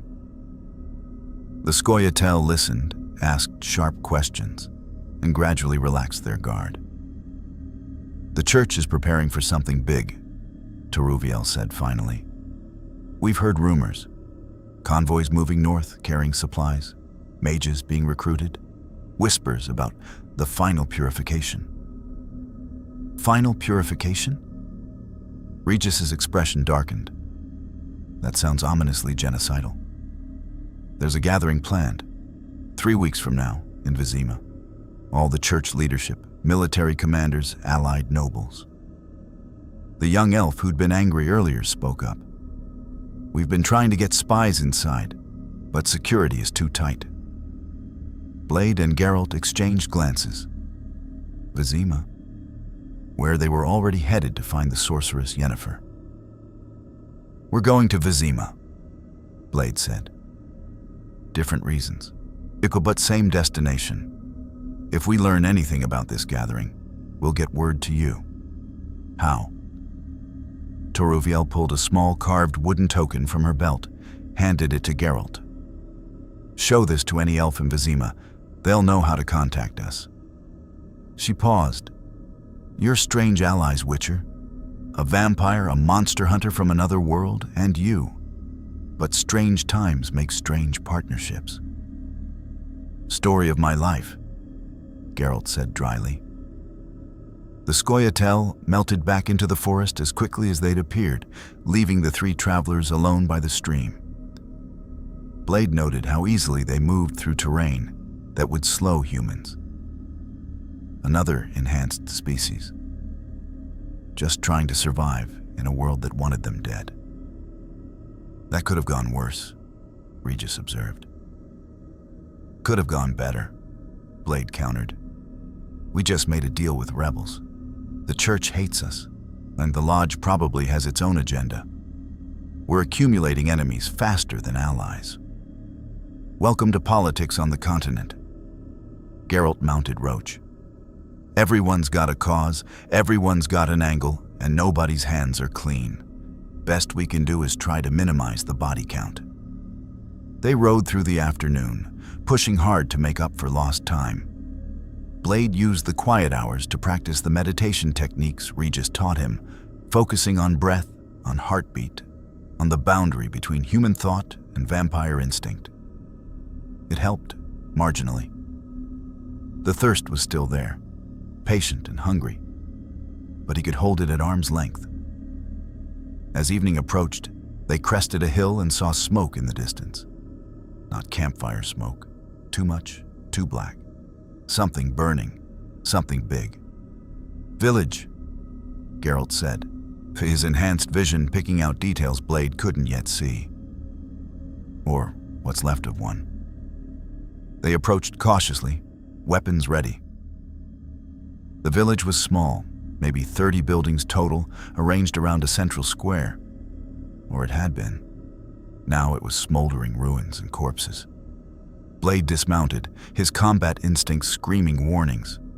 This wasn't random destruction. It was systematic, professional. Church? He asked. No. Regis knelt beside a body, examining it with a physician's eye. These wounds are wrong. Claws, not swords. Bite marks on the throats. This was monsters. What kind? Geralt was already circling the perimeter, reading signs in the dirt and ash. Neckers, maybe a dozen. But they were driven here. See these tracks? Something herded them toward the village, and then disappeared. Something intelligent enough to use monsters as weapons, Blade said, understanding clicking into place. Someone wanted this village destroyed then and made it look like a monster attack. But why? Regis straightened, his expression troubled. This was a farming community. No strategic value, no political importance. Just farmers trying to survive. Geralt pointed to what remained of the village well. A symbol had been carved into the stone, crude but deliberate, the burning flame of the eternal fire. They were church sympathizers, the Witchers said. Or at least someone wanted people to think they were. This is a message. To who? Blade asked. Before anyone could answer, a sound cut through the settling dusk. A child crying. Faint, muffled, but unmistakable. All three hunters moved instantly toward the source. When they found her in a collapsed cellar beneath one of the burned homes, a girl, maybe 8 years old, huddled in the corner with a dead woman who'd clearly died shielding her. "It's okay," Regis said gently, his voice taking on a soothing quality that Blade suspected was more than just bedside manner. Subtle magic, perhaps, or just centuries of practice calming terrified patients. "You're safe now. Can you tell us what happened?" The girl's eyes were wide with shock, but she managed to speak in a small, broken voice. "Monsters came. Mama said hide. She made me hide. Then the screaming started and she couldn't continue." Geralt carefully lifted the debris blocking the cellar entrance, creating an opening large enough to carry the girl out. Blade watched Regis work, checking the child for injuries with skilled hands, speaking in low, uncalming tones, offering water from his personal flask. A vampire, comforting a traumatized human child, being gentle when he could have been anything else. "We need to get her somewhere safe," Regis said, looking up at his companions. "Vizima is still days away, too far for her in this condition." "There's a monastery 2 hours west," Geralt said. "Neutral ground. The monks take in refugees. She'll be safe there." Blade was about to agree when his enhanced hearing caught something. Hoofbeats, multiple riders, moving fast from the south. "Company," he said. "Lots of it." They had maybe 5 minutes before the riders arrived. Not enough time to reach the horses and flee with a traumatized child. Blade's tactical mind raced through options, all of them bad. "Church patrol," Geralt confirmed, his Witcher senses picking up more detail. "No, 20 riders, fully armed. They're coming to investigate the smoke. If they find us here at a destroyed village with a survivor..." Regis didn't need to finish. 3 fugitives at a massacre site. The church would see exactly what they wanted to see. "We fight our way out," Blade said, checking his remaining ammunition.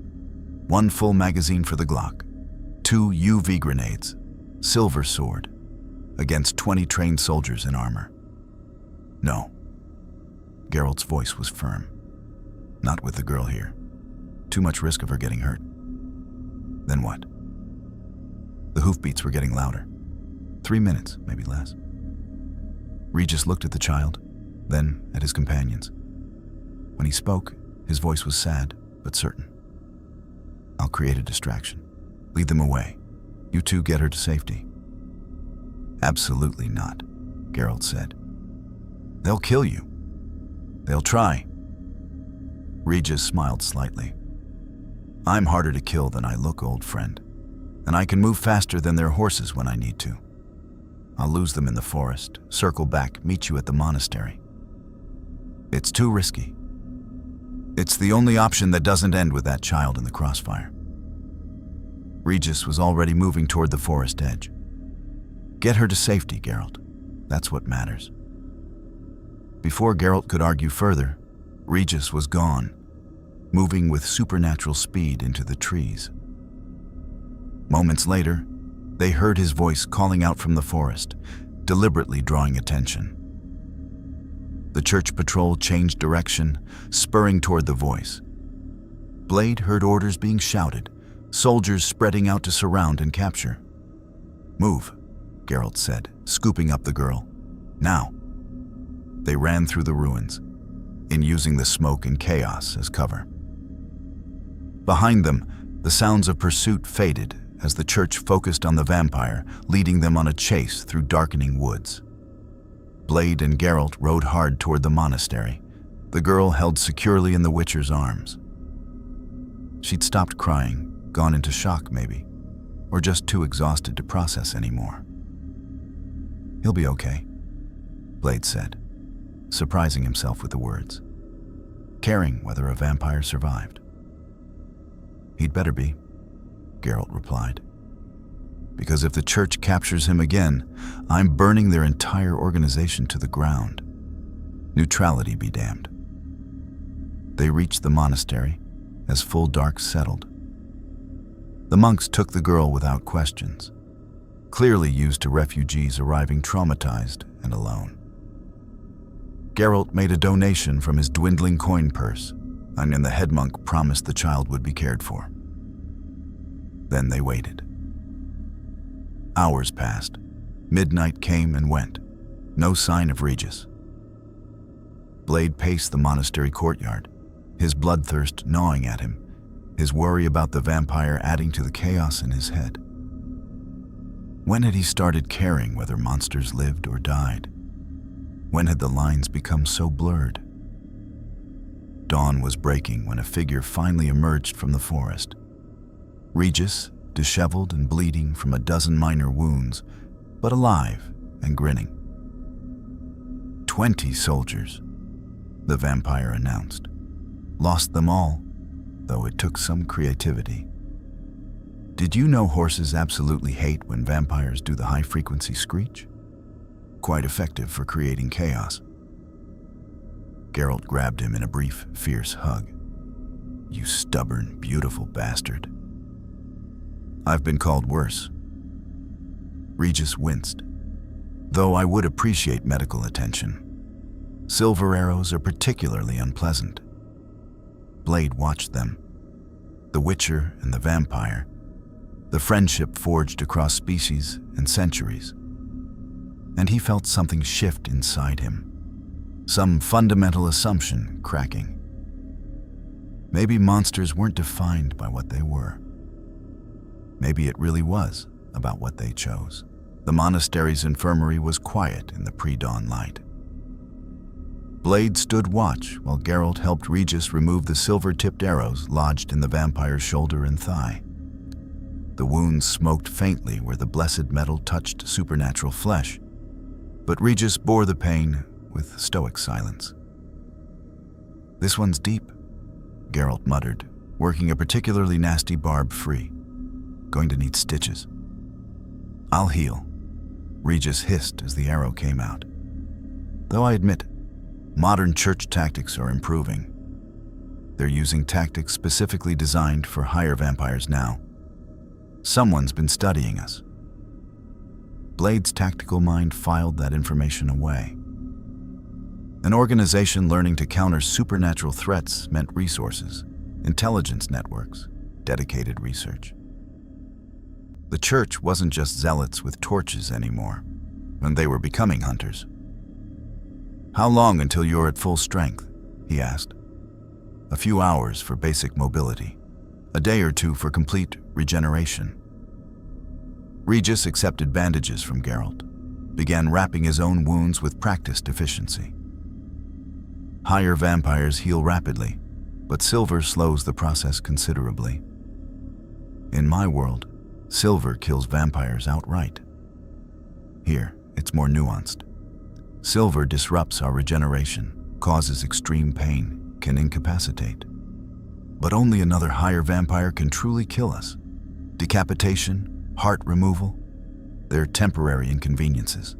We simply regenerate, given time. Regis paused. "Which is why we police our own kind. When a higher vampire goes rogue, only another of our species can end the threat permanently." The monastery bells rang for morning prayers. Geralt stood, checking his weapons out of habit. "We should move soon.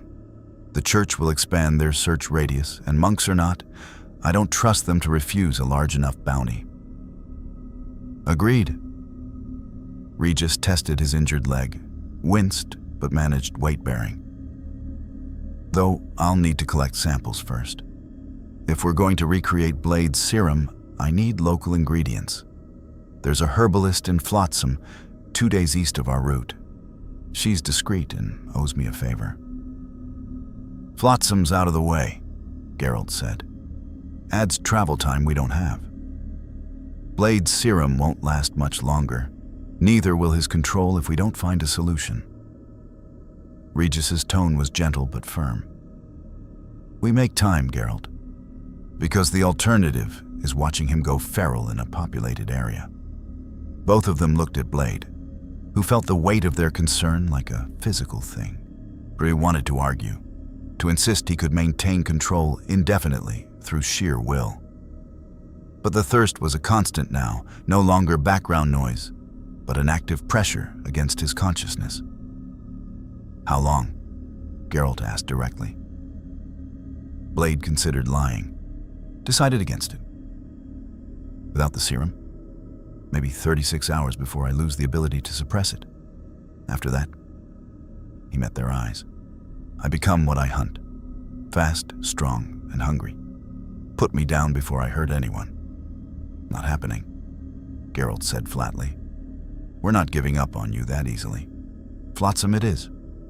They left the monastery as the sun crested the horizon, riding hard toward the east. The detour would add 2 days to their journey, pushing their Vizima timeline dangerously close to when the church gathering was supposed to occur. But survival came first, and strategy could wait. The landscape shifted as they traveled. Gentle farmland giving way to rougher terrain, marshland appearing in patches between forest stands. This was the border region, the contested space where human civilization met the wilderness. Dangerous territory even for experienced travelers. Around midday, they encountered their first real problem. The bridge across the Ismena River was blocked, not by soldiers or bandits, but by a troll. The creature sat in the middle of the wooden structure, massive and stone gray, picking at what looked like a dead sheep.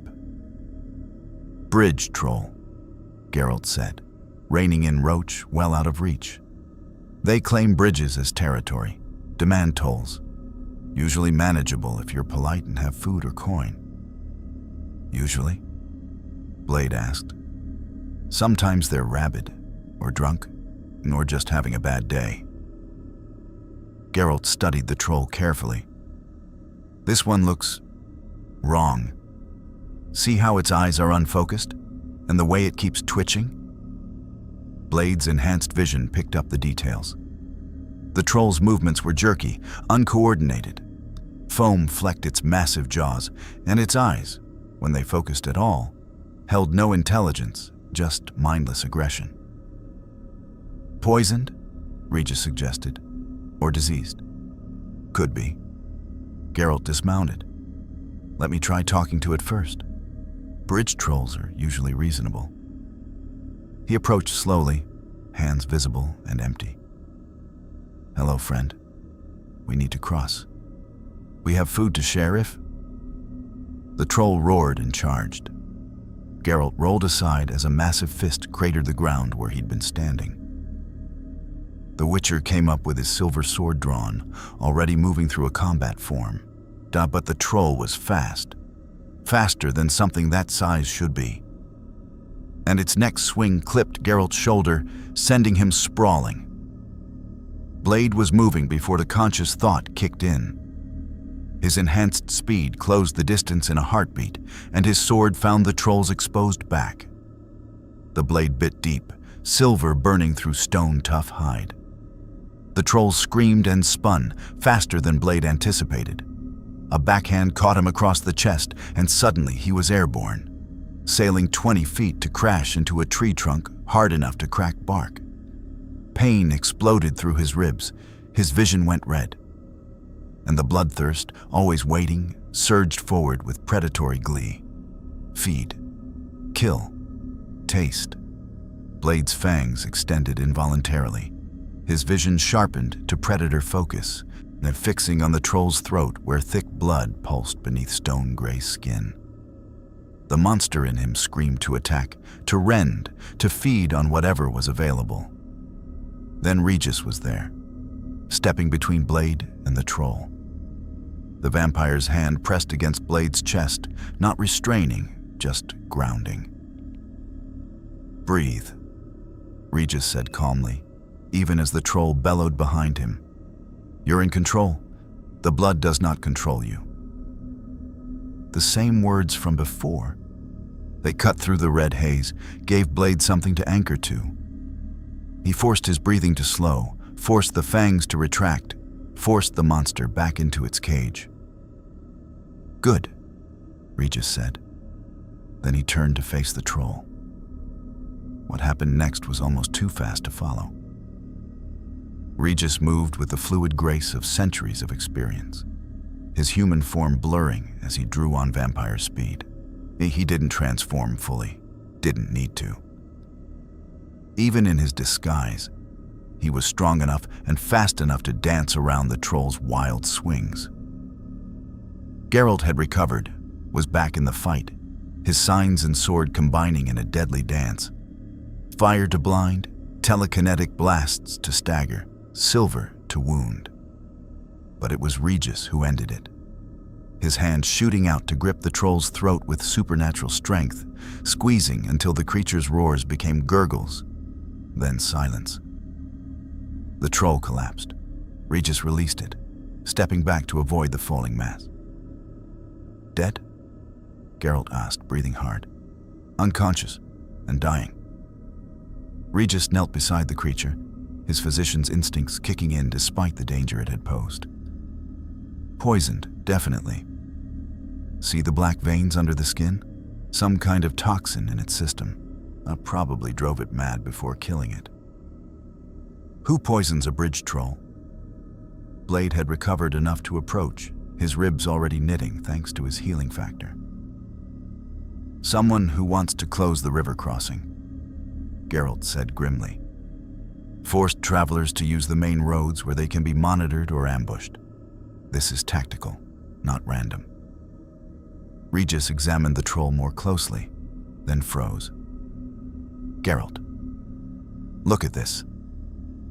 The Witcher crouched beside him. On the troll's arm, barely visible beneath the stone-like hide, was a brand, the burning flame symbol of the church. "They're weaponizing monsters," Blade said, the implications crystallizing. "Capturing them, poisoning them, releasing them in strategic locations." "It's brilliant in a horrific way," Regis said quietly. "Create chaos with monsters, and then offer protection from the very threat you manufactured. People become more dependent on the church, more willing to accept their authority. And anyone who questions it is branded a monster sympathizer." Geralt stood, his expression dark. "We need to get this information to the Lodge.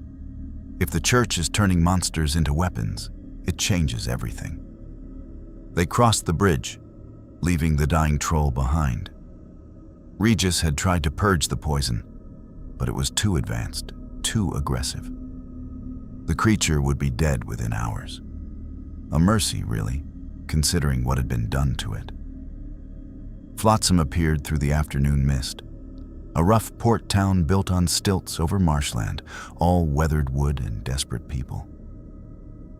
The smell hit Blade first. Rotting fish, stagnant water, unwashed bodies, and underneath it all, the sharp tang of fear. "Charming," he observed. "It's a smuggler's port. Everything here is illegal, immoral, or both." Geralt guided them through narrow streets, barely wide enough for the horses. Which makes it perfect for buying alchemical ingredients without questions. They found the herbalist's shop in Flotsam's seediest quarter, a narrow building squeezed between a tavern and what was clearly a brothel. The sign above the door showed a mortar and pestle, but the paint was peeling and the door's hinges squeaked ominously. Inside was a different story. The shop was immaculately organized, with hundreds of carefully labeled jars, dried herbs hanging from the ceiling, and the clean, sharp smell of medicinal compounds. Behind the counter stood a woman who might have been anywhere from 40 to 400. Angular face, silver-streaked dark hair, and eyes that missed nothing. "Regis," she said, her tone flat. "You look like death walked over." "Not far from the truth, Vanna. Silver arrows, church patrol, the usual." Regis approached the counter. "I need a favor." "You always need favors. And I always remind you that I don't owe you anything anymore. I paid my debt." "Consider this a new arrangement, then. I have coin." Regis pulled a small purse from his coat and a medical puzzle that might interest you. Vanna's eyes sharpened with interest. "What kind of puzzle?" Regis gestured to Blade. "He's a hybrid vampire from another sphere of reality. Half human, half vampire, using an alchemical serum to suppress the vampire nature. The serum's formula contains compounds that don't exist in our world. I need to recreate it using local ingredients." The herbalist studied Blade with professional intensity. "Let me see the original." Blade handed over his last serum dose. Vanna took it carefully, held it up to the light, sniffed it, then disappeared into a back room. They heard the sounds of alchemical work, liquid being measured, compounds being tested, muttered commentary in a language Blade didn't recognize. She emerged 20 minutes later with a list written in cramped handwriting.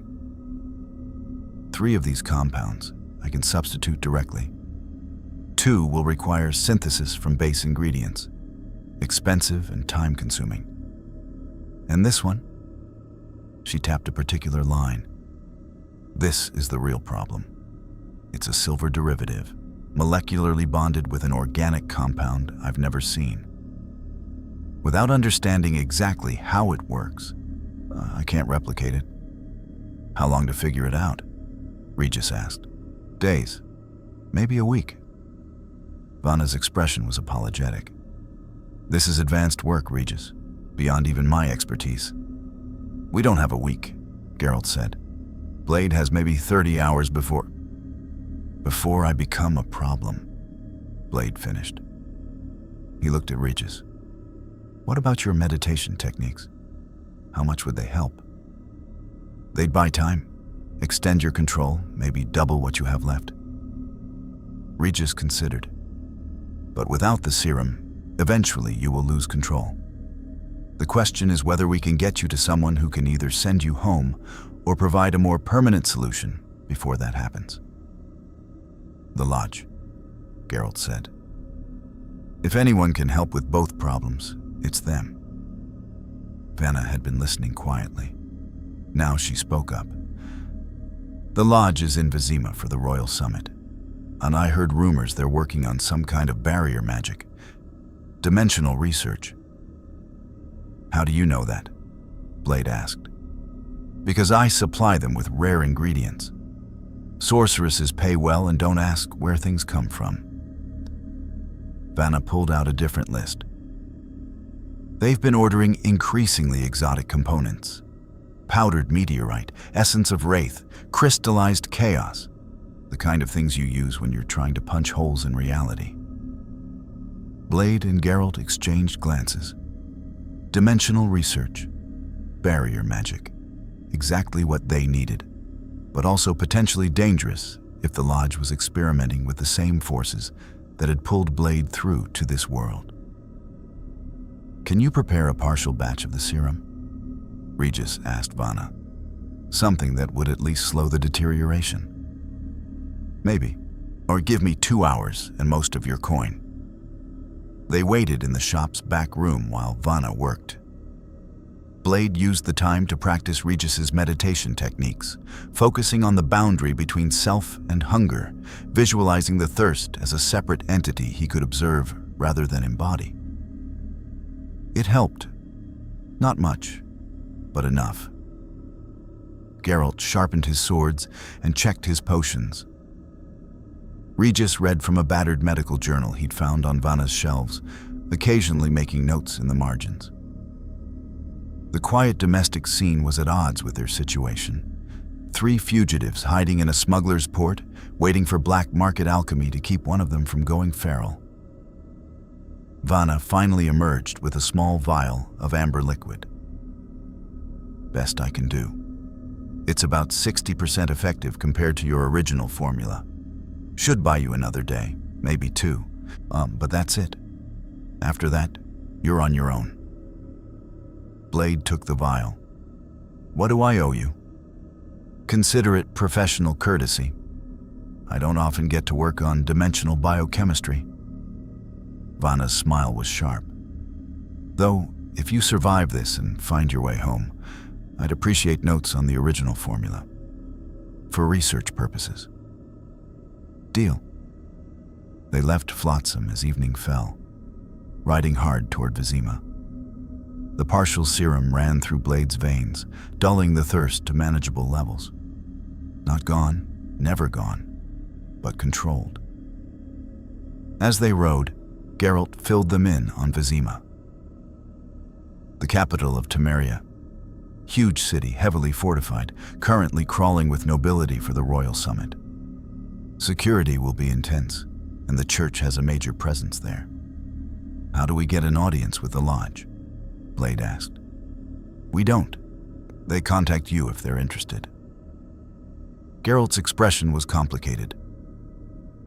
But I know someone who can get a message to Yennefer. Whether she responds is another question. This Yennefer, you said it's complicated? We were lovers. On and off for decades. Last time we spoke, we left things unresolved. Geralt stared at the darkening road ahead. She's brilliant, powerful, and absolutely ruthless when it comes to getting what she wants. If the Lodge is interested in dimensional rifts, she'll be leading the research. And if she's not interested in helping us, then we find another way, or die trying. Geralt's tone was matter-of-fact. Welcome to the continent, Blade. Nothing here comes easy. They rode through the night, pushing the horses to their limits. Behind them, Flotsam's lights faded. Ahead, somewhere in the darkness, Vizima waited with its sorceresses and secrets. And Blade's borrowed time was already running out. Vizima rose from the morning mist like a fortress city from another age. Massive stone walls, guard towers bristling with crossbowmen, and gates reinforced with iron that could withstand a siege. Blade had seen fortifications before, but nothing quite like this. Medieval engineering at its most impressive, designed to hold against armies and monsters alike. We're not just walking through the front gate, Geralt said, studying the checkpoint ahead where church soldiers were inspecting every traveler.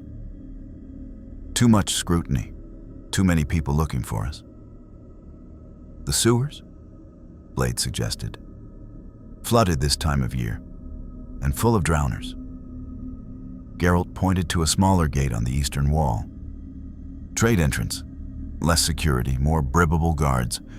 We go in as merchants, keep our heads down, find Yennefer before someone recognizes us. They'd acquired merchant clothing in a village that morning, rough wool and leather that made them blend with common travelers. Blade had reluctantly removed his dark glasses, relying on a wide-brimmed hat to shadow his features. His distinctive appearance still drew glances, but fewer than before. The trade gate guard was a bored-looking man, with the belly of someone who took bribes in food. Geralt handled the negotiation with practiced ease, slipping him a few crowns and a story about fabric merchants from Novigrad. The guard waved them through without even checking their cart. Inside the walls, Vizima was chaos. The royal summit had brought nobility from across the northern kingdoms, and the city was packed beyond capacity. Merchants hawked wares in every square, and pickpockets worked the crowds. Street performers competed for coin and attention. And everywhere, the white tabards of the church marked patrol routes through the masses. "We need to find an inn," Regis said quietly. "Somewhere we can establish a base before—" He stopped mid-sentence. Blade's enhanced hearing caught it in the same moment. Heartbeats. Multiple. Moving with coordinated purpose. Closing in from 3 directions. "Ambush," Blade said. They were already surrounded. Not church soldiers this time, but something worse. Mages. Blade could feel the magic crackling in the air, taste the ozone tang of gathering power. 4 of them, dressed in civilian clothes, but marked by the confidence of people who knew they were dangerous. The lead mage stepped forward. A woman in her 30s with red hair and cold green eyes. "Geralt of Rivia, the lodge requests your presence. Come willingly or we'll make this unpleasant." "The lodge doesn't request," Geralt replied, his hand moving casually toward his sword. "They summon, which means you're not actually with them, or you'd know the difference." The mage's expression flickered, annoyance at being caught in the deception. "Clever witcher. But it changes nothing. You and your companions are coming with us. King Radovid pays well for wayward witchers and vampire sympathizers." "Radovid's mages," Geralt said quietly to Blade and Regis. "Bounty hunters with magical backing. Dangerous." Blade assessed the tactical situation. 4 mages, unknown capabilities. Crowded street, too many civilians, limited ammunition. Partial serum in his system, bloodthirst held at bay, but not eliminated. Bad odds. "We could fight," he said. "We'd lose," Geralt replied. "And kill a lot of innocent people in the process." "Or," Regis said, his voice taking on a strange quality, "we could introduce them to someone who outranks Radovid's court mages by several centuries." Before anyone could respond, Regis stepped forward. The air around him seemed to shimmer, and when he spoke again, his voice carried the weight of ancient power. "I am Emiel Regis Rohelic Tertief Godefroy, higher vampire of the Blood Rose line, 4 centuries in age and sanctioned by the Conjunction Accords. You will stand down, release us, and report to your king that threatening my companions constitutes a violation of the ancient treaties." The red-haired mage actually took a step back. Blade saw real fear enter her eyes, not the casual wariness of facing a dangerous opponent, but the primal terror of prey, recognizing a predator. "The treaties haven't been enforced in 200 years, she said, but her voice wavered. "Because higher vampires have chosen not to enforce them. But I can remind the courts exactly why those treaties exist." Regis's eyes had changed, taking on an inhuman gleam. "Shall I demonstrate? I promise your king will not enjoy collecting what's left." For a long moment, the standoff held.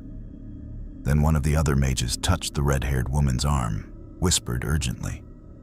She listened, and something like calculation replaced the fear. "Fine. You're not worth the political incident." She stepped aside, gesturing for her companions to do the same. "But Radovid will hear about this, and the treaties only protect vampires, not their pet witchers and mysterious strangers." "Duly noted," Regis said pleasantly. "Do give your king my regards. Tell him an elder vampire is displeased with his recent policies. See how he sleeps after that." The mages withdrew, melting into the crowd. Blade waited until they were well gone before speaking. That was bold. That was necessary. Regis's human facade slipped back into place. Radovid's been courting conflict with the old powers. Reminding him that some things predate his authority might make him cautious. Or it might make him focus his resources on hunting you specifically, Geralt pointed out. "I've survived 4 centuries by being hard to kill. I'll survive this. Regis gestured toward a side street. Come. I know where Yennefer keeps her Vizima residence. If she's in the city, she'll be there. They navigated Vizima's maze of streets, with Regis leading. Apparently, the vampire knew the city from previous visits. The architecture shifted as they moved into wealthier districts. Stone buildings gave way to painted facades, cramped alleys to tree-lined boulevards. Yennefer's residence was a 3-story townhouse that screamed understated wealth. No obvious magical defenses, but Blade's enhanced senses picked up something wrong with the air around the building. A shimmer, a distortion, like heat haze made solid. Wards? Geralt confirmed. She'll know we're here before we knock. They didn't get a chance to knock. The door opened, and a woman stood there who redefined Blade's understanding of dangerous beauty.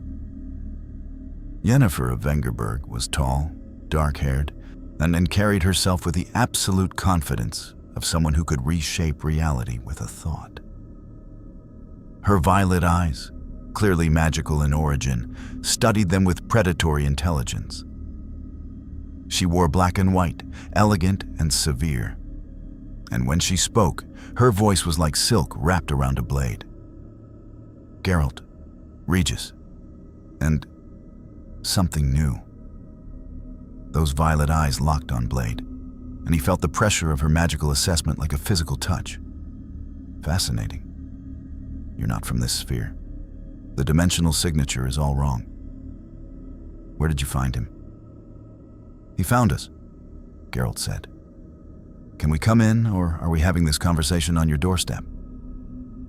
Yennefer stepped aside with exaggerated courtesy. By all means. Though I warn you, I'm quite busy preparing for the summit. Oh, and I have limited patience for wayward witchers and their strays.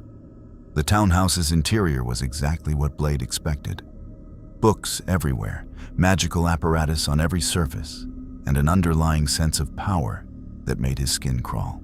Yennefer led them to a sitting room and gestured for them to sit. She remained standing, maintaining the power position. You have 5 minutes to explain why I shouldn't turn you over to Radovid's bounty hunters, she said. Start talking. Geralt did, laying out everything. Blade's arrival, the church pursuing them, the poisoned troll, their suspicions about the church weaponizing monsters. Yennefer listened without interrupting, her expression giving nothing away. When Geralt finished, she was quiet for a long moment. Then she looked directly at Blade. Show me your fangs. Excuse me. You're a hybrid vampire, according to Geralt. Half human, half something else. I want to see the physical manifestation. Her tone brooked no argument. Humor me. Blade hesitated, then let his fangs extend. Yennefer leaned in close, studying them with clinical interest. Extraordinary. The cellular structure is completely different from conjunction vampires. This is evolutionary adaptation, not magical transformation. She straightened. You're not just from another sphere. You're from a sphere with completely different supernatural laws. How did you cross over? I don't know. One moment I was hunting a vampire in New York, the next I was in a forest here. During what phase of the moon? What? Moon phase. Dimensional barriers thin during certain lunar cycles. And if you cross during a new moon or full moon, it narrows down the variables. Yennefer was already moving to a desk, pulling out papers covered in mathematical notation and magical diagrams. It was a new moon, Blade said, remembering. 3 nights ago, subjectively. Perfect. And you experienced any sensory disruption before the crossing? Temporal displacement, reality distortion, anything unusual? Blade thought back. The vampire I was chasing disappeared into what looked like a tear in space. I followed, and the tear collapsed behind me. Yennefer stopped writing and looked up sharply. The vampire opened a portal? Deliberately? I don't know if it was deliberate. Could have been accidental. Vampires from your sphere can manipulate dimensional barriers? Yennefer's voice had taken on a new edge. That's problematic. Why? Geralt asked. Because the Lodge has been trying to achieve that for months, and we can barely manage controlled portals within this sphere. Yennefer returned to her papers. If your vampires can casually tear holes between realities, they're working with principles we don't understand. Can you send me back?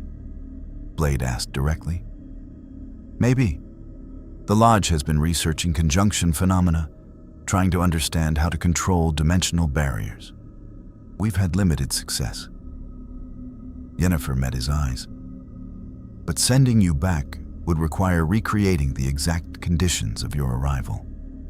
The right lunar phase, the right magical signature, a vampire from your world to anchor the connection. So I'm stuck here. Until we solve the problem, yes. Yennefer's expression softened slightly. Though I'll admit, you're an interesting puzzle. The Lodge would be very interested in studying you. I'm not a laboratory specimen. No, you're a dimensional anomaly with unique hybrid physiology that could unlock secrets about cross-sphere travel. Yennefer's smile was sharp. But I understand your reluctance. How about a trade instead? You help me with my research, I help you get home. And in the meantime, I'll provide resources to keep you from going feral and killing half of Vizima. What kind of research? Blade's tone was wary. The Church is planning something. We've intercepted communications suggesting a major operation during the summit. Something involving dimensional magic and monster manipulation. Yennefer pulled out a map covered in marked locations. I need someone who can investigate without drawing attention. Someone who's not a known Lodge operative or a wanted witcher. Someone expendable, Blade translated. Someone capable, Yennefer corrected. You've proven you can handle yourself in combat. You're not bound by local politics, and frankly, you're motivated. Help me uncover what the Church is doing, and I'll prioritize finding a way to send you home. Geralt cleared his throat. Yen, he's running out of time. The serum that keeps him stable is almost gone. If he goes feral during your investigation, I'm aware. Yennefer turned to Regis. Can you create a more permanent solution? Given time and resources, yes. But the process could take weeks. Then we'll buy him weeks. Yennefer gestured, and a shimmering portal opened in the center of the room. Casual dimensional manipulation that made Blade's jaw clench. Through the portal, he could see a laboratory. The Lodge's research facility. Full alchemical equipment, unlimited resources, and protection from Church interference. Regis, you work there on a permanent solution for our dimensional friend. Geralt, you and Blade investigate the Church's plans. Report back to me in 3 days with whatever you find. It was a command, not a request. But it was also exactly what they needed. Resources, protection, and a path forward. And if we refuse? Blade asked. Then you're on your own in a city full of people hunting you, with limited time before you become a monster, and no way home. Yennefer's smile was pleasant and utterly merciless. But you won't refuse. Because despite your pride, you're a practical man. And right now, I'm your best option. She was right. And Blade hated that she was right. Fine. We help you, and you help us. But if this is a trap, then you'll kill me. Yes, very threatening. Yennefer waved dismissively. Geralt, take him to the Kingfisher Inn. It's neutral ground, and the owner owes me favors. You'll be safe there while you work. Regis, through the portal? I'll have my apprentice show you the laboratory." Regis glanced at Geralt, who nodded. The vampire stepped through the shimmering portal and disappeared. A moment later, the portal closed. 3 days, Yennefer repeated.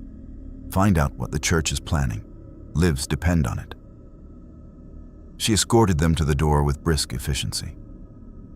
As they left, Blade caught Geralt and Yennefer exchanging a look, complex, layered with history and unspoken words.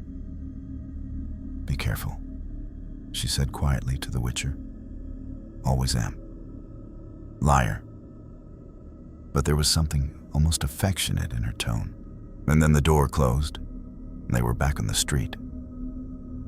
"She's terrifying," Blade observed.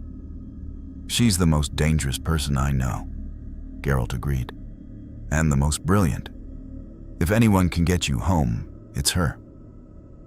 And if she can't?" Geralt started walking toward the Kingfisher Inn. "Then we find another way. Or we make our peace with you staying here permanently. The continent has room for one more hunter."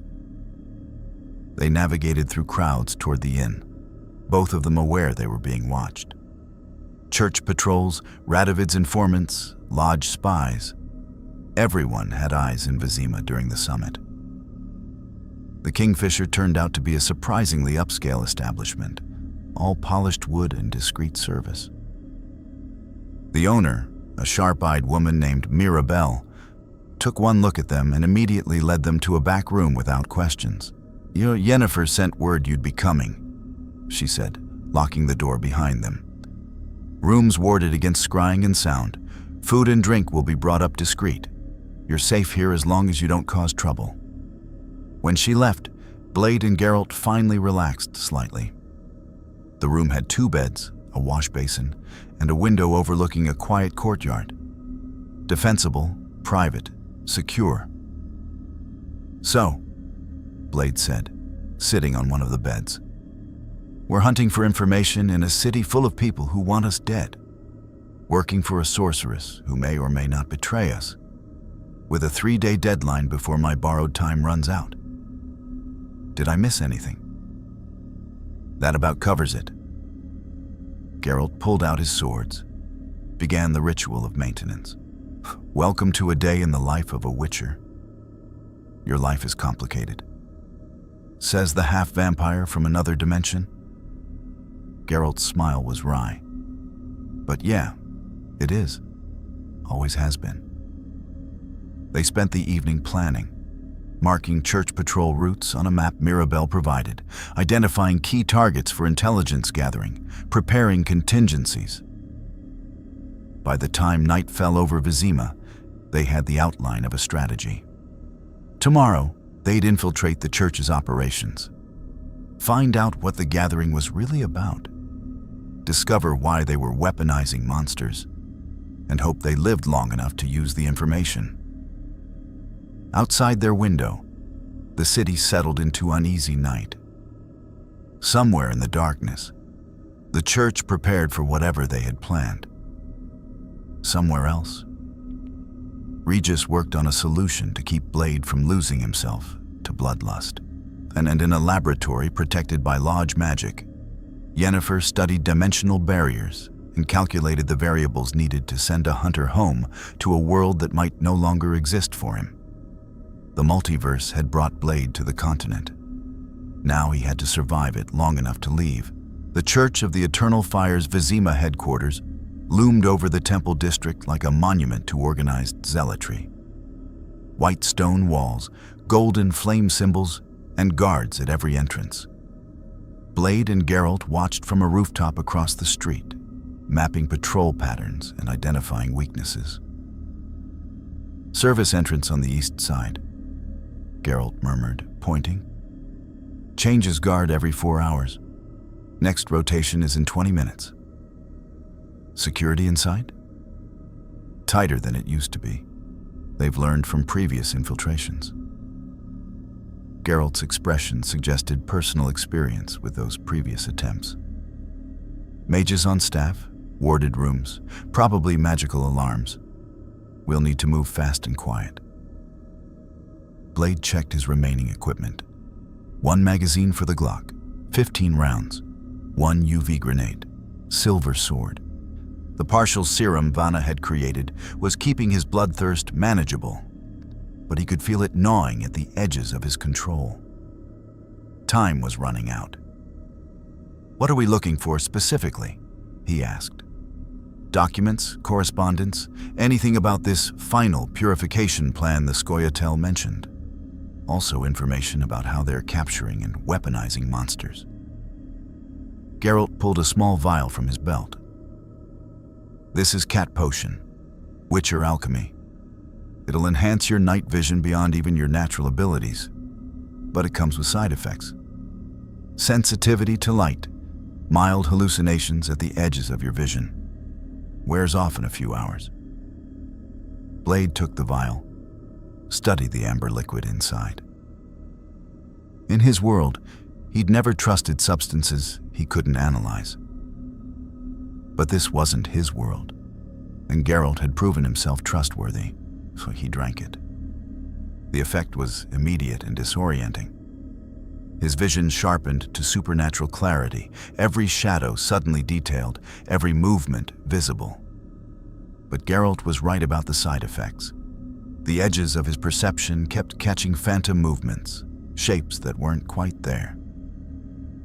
"Give it a minute to stabilize," Geralt said. "Your brain needs to adjust."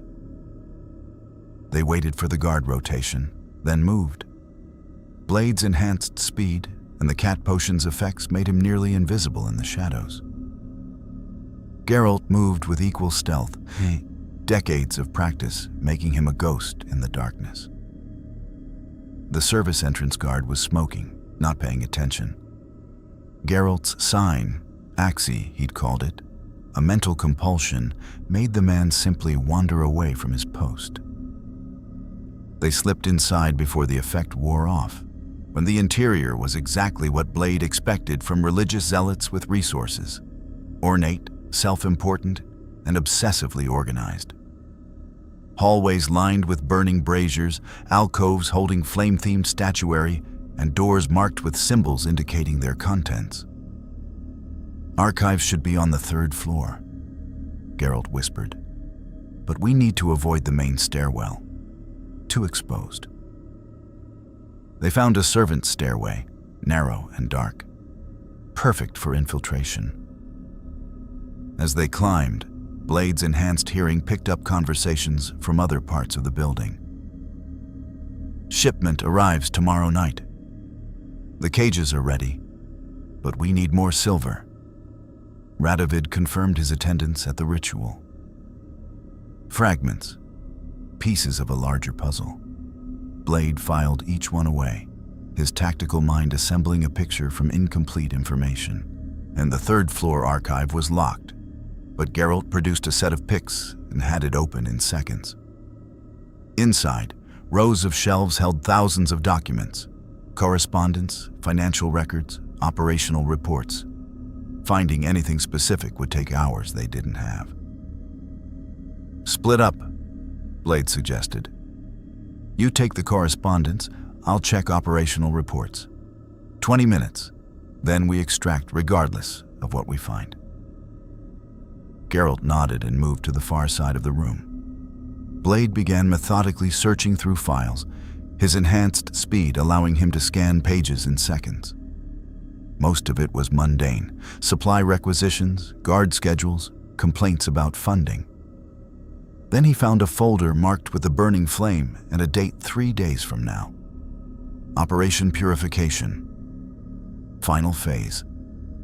Blade opened it carefully.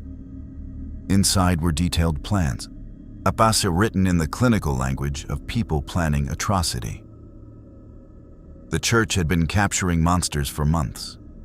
Not just any monsters, specific species known to be aggressive, territorial, and resistant to control. They'd been poisoning these creatures with a compound that drove them into mindless rage while keeping them alive long enough to be deployed. The plan was elegant in its horror. During the Royal Summit, when all the Northern Kingdom's leaders were gathered in one place, The church would release dozens of poisoned monsters throughout Vizima. The resulting chaos would kill hundreds, possibly thousands. And in the aftermath, with the city in panic and the nobility desperate for protection, the church would offer salvation in exchange for absolute authority. A coup disguised as a rescue operation. "Geralt," Blade called quietly. "Found it." The Witcher appeared at his shoulder, read over the documents, and his expression went cold with controlled fury. "They're going to massacre their own people," Geralt said. "Create the crisis, then position themselves as the solution. Classic tyrant's playbook. Look at the list of monsters." Blade pointed to a detailed inventory. Fiends, griffins, werewolves, a leshen, and... He stopped, reading the last entry twice to make sure he understood. "A draconid. They have a dragon. Not a true dragon. Draconids are lesser relatives, still incredibly dangerous." Geralt was already copying the documents, his hands moving with practiced speed. But a draconid in a populated city? The death toll would be catastrophic. Where are they keeping these things? Geralt flipped through more pages, found a map. Warehouse district, ask along the river. 6 locations, all heavily guarded. The monsters are in reinforced cages, kept sedated until deployment. We need to free them before the operation starts. Free them?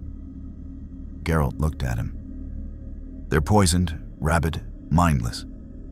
Freeing them just means they rampage immediately instead of on schedule. Then we kill them.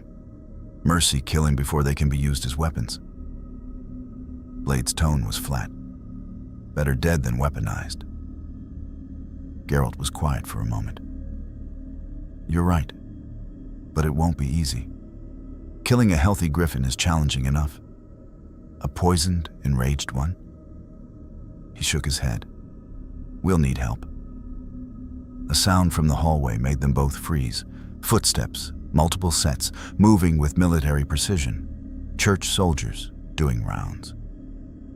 Time to go, Geralt whispered.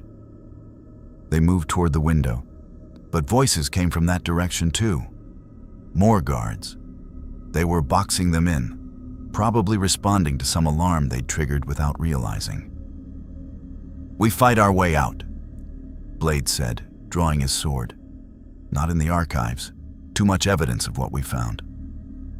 Geralt's mind was racing through options. There's another way. Do you trust me? Not particularly. Good. Stay cautious. Geralt moved to the window, opened it wide. 3 stories down, the street waited. We jump. You're insane. I'm a Witcher. We jump from things regularly. Geralt was already climbing onto the sill. Roll when you land. Distribute the impact. Your healing factor will handle the damage. The guards were at the door now, keys rattling in the lock. No time to debate. Blade climbed out the window and jumped. 3 stories.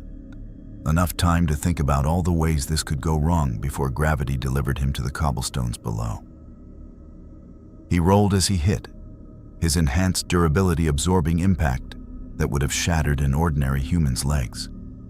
Pain exploded through his ankles and knees, but his healing factor was already working, knitting microfractures and repairing damaged tissue. Geralt landed beside him with cat-like grace, apparently immune to fall damage through some combination of mutations and practice. Run, the Witcher said. They ran. Church bells began ringing, the alarm being raised. Behind them, soldiers poured from the building. Ahead, more patrols were converging on their position. The entire temple district was mobilizing. Geralt led them through a maze of alleys, over walls, through a merchant's storeroom. His knowledge of the city was encyclopedic, every shortcut and hiding place memorized. But their pursuers were organized, coordinated, cutting off escape routes with professional efficiency. They emerged into a market square just as a church patrol spotted them. Crossbows came up. Bolts flew. Blade's enhanced reflexes saved him. He twisted aside as a bolt passed through where his head had been. Geralt deflected another with his sword, the projectile sparking off silver. Then something hit Blade from the side with the force of a charging bull. He crashed through a market stall, wooden beams splintering around him. His vision swam, the cat potion's effects making everything too sharp, too clear. When he looked up, he saw what had hit him. A man. Or something that had once been a man. Now it was 8 feet of mutated muscle and rage, new eyes glowing with the same poisoned madness Blade had seen in the troll.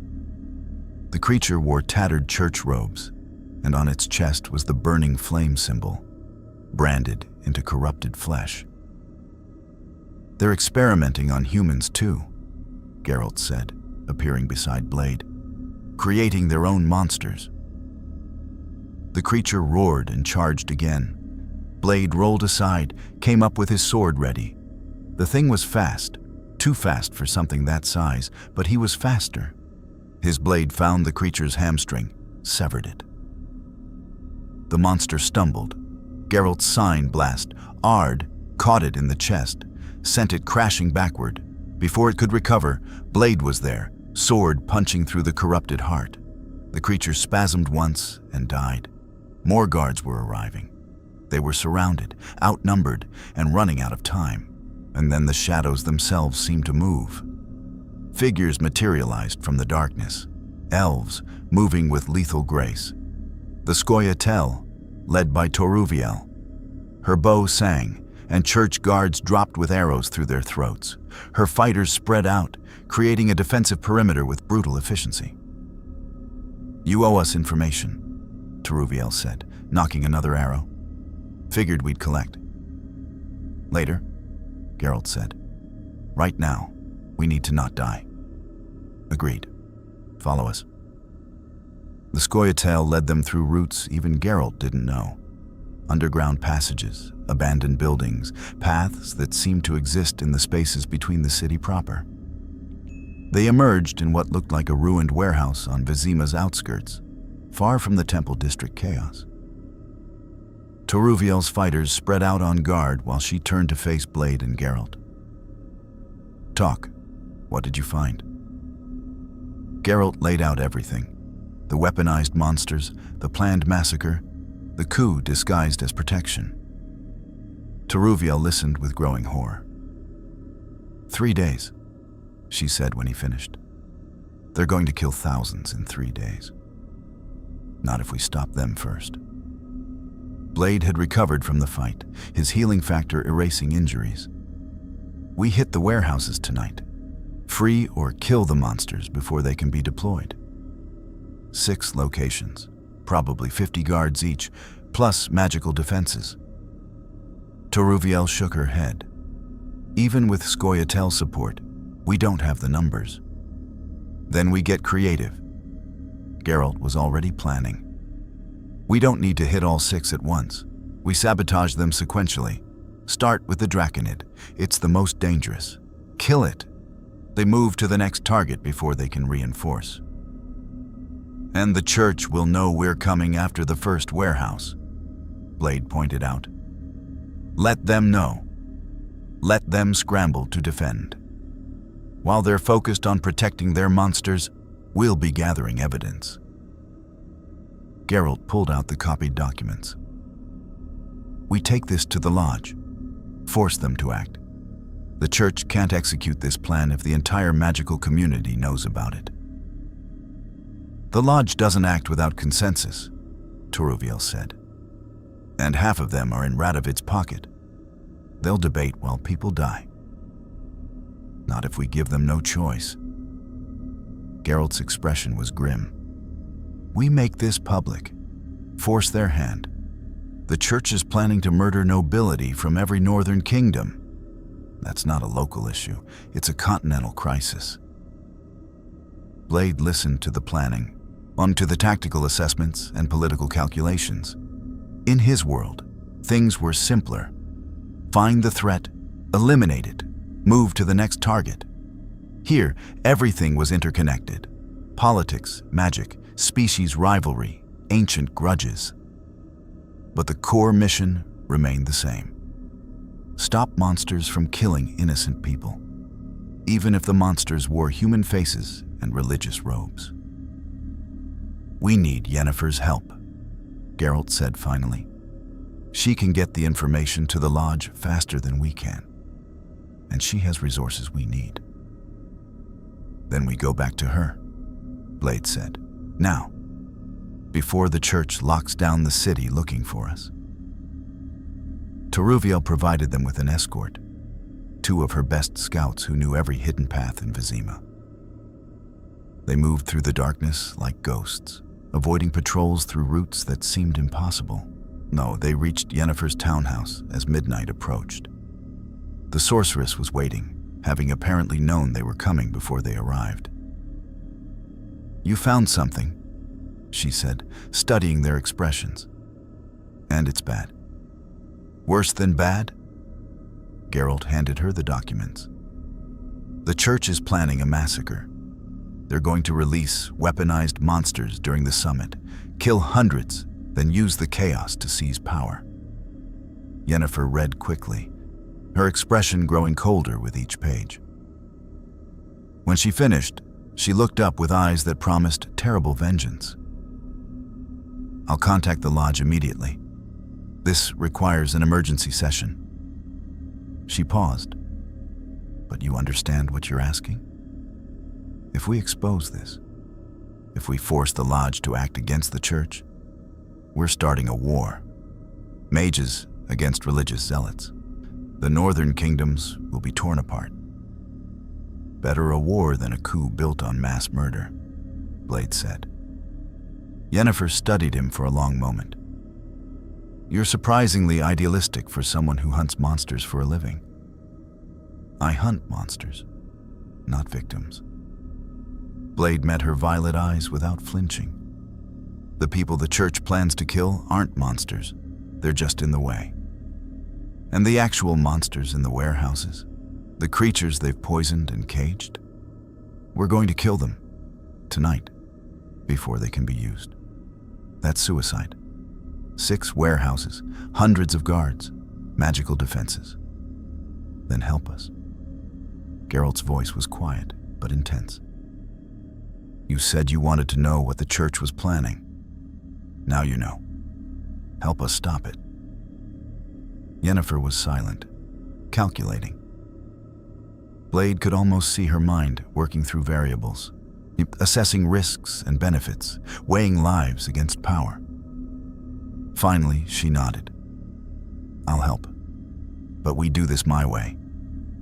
She moved to her desk, began pulling out magical components. "I can't directly attack the warehouses. Too obvious, too easily traced back to the lodge. But I can provide support. Teleportation to get you in and out.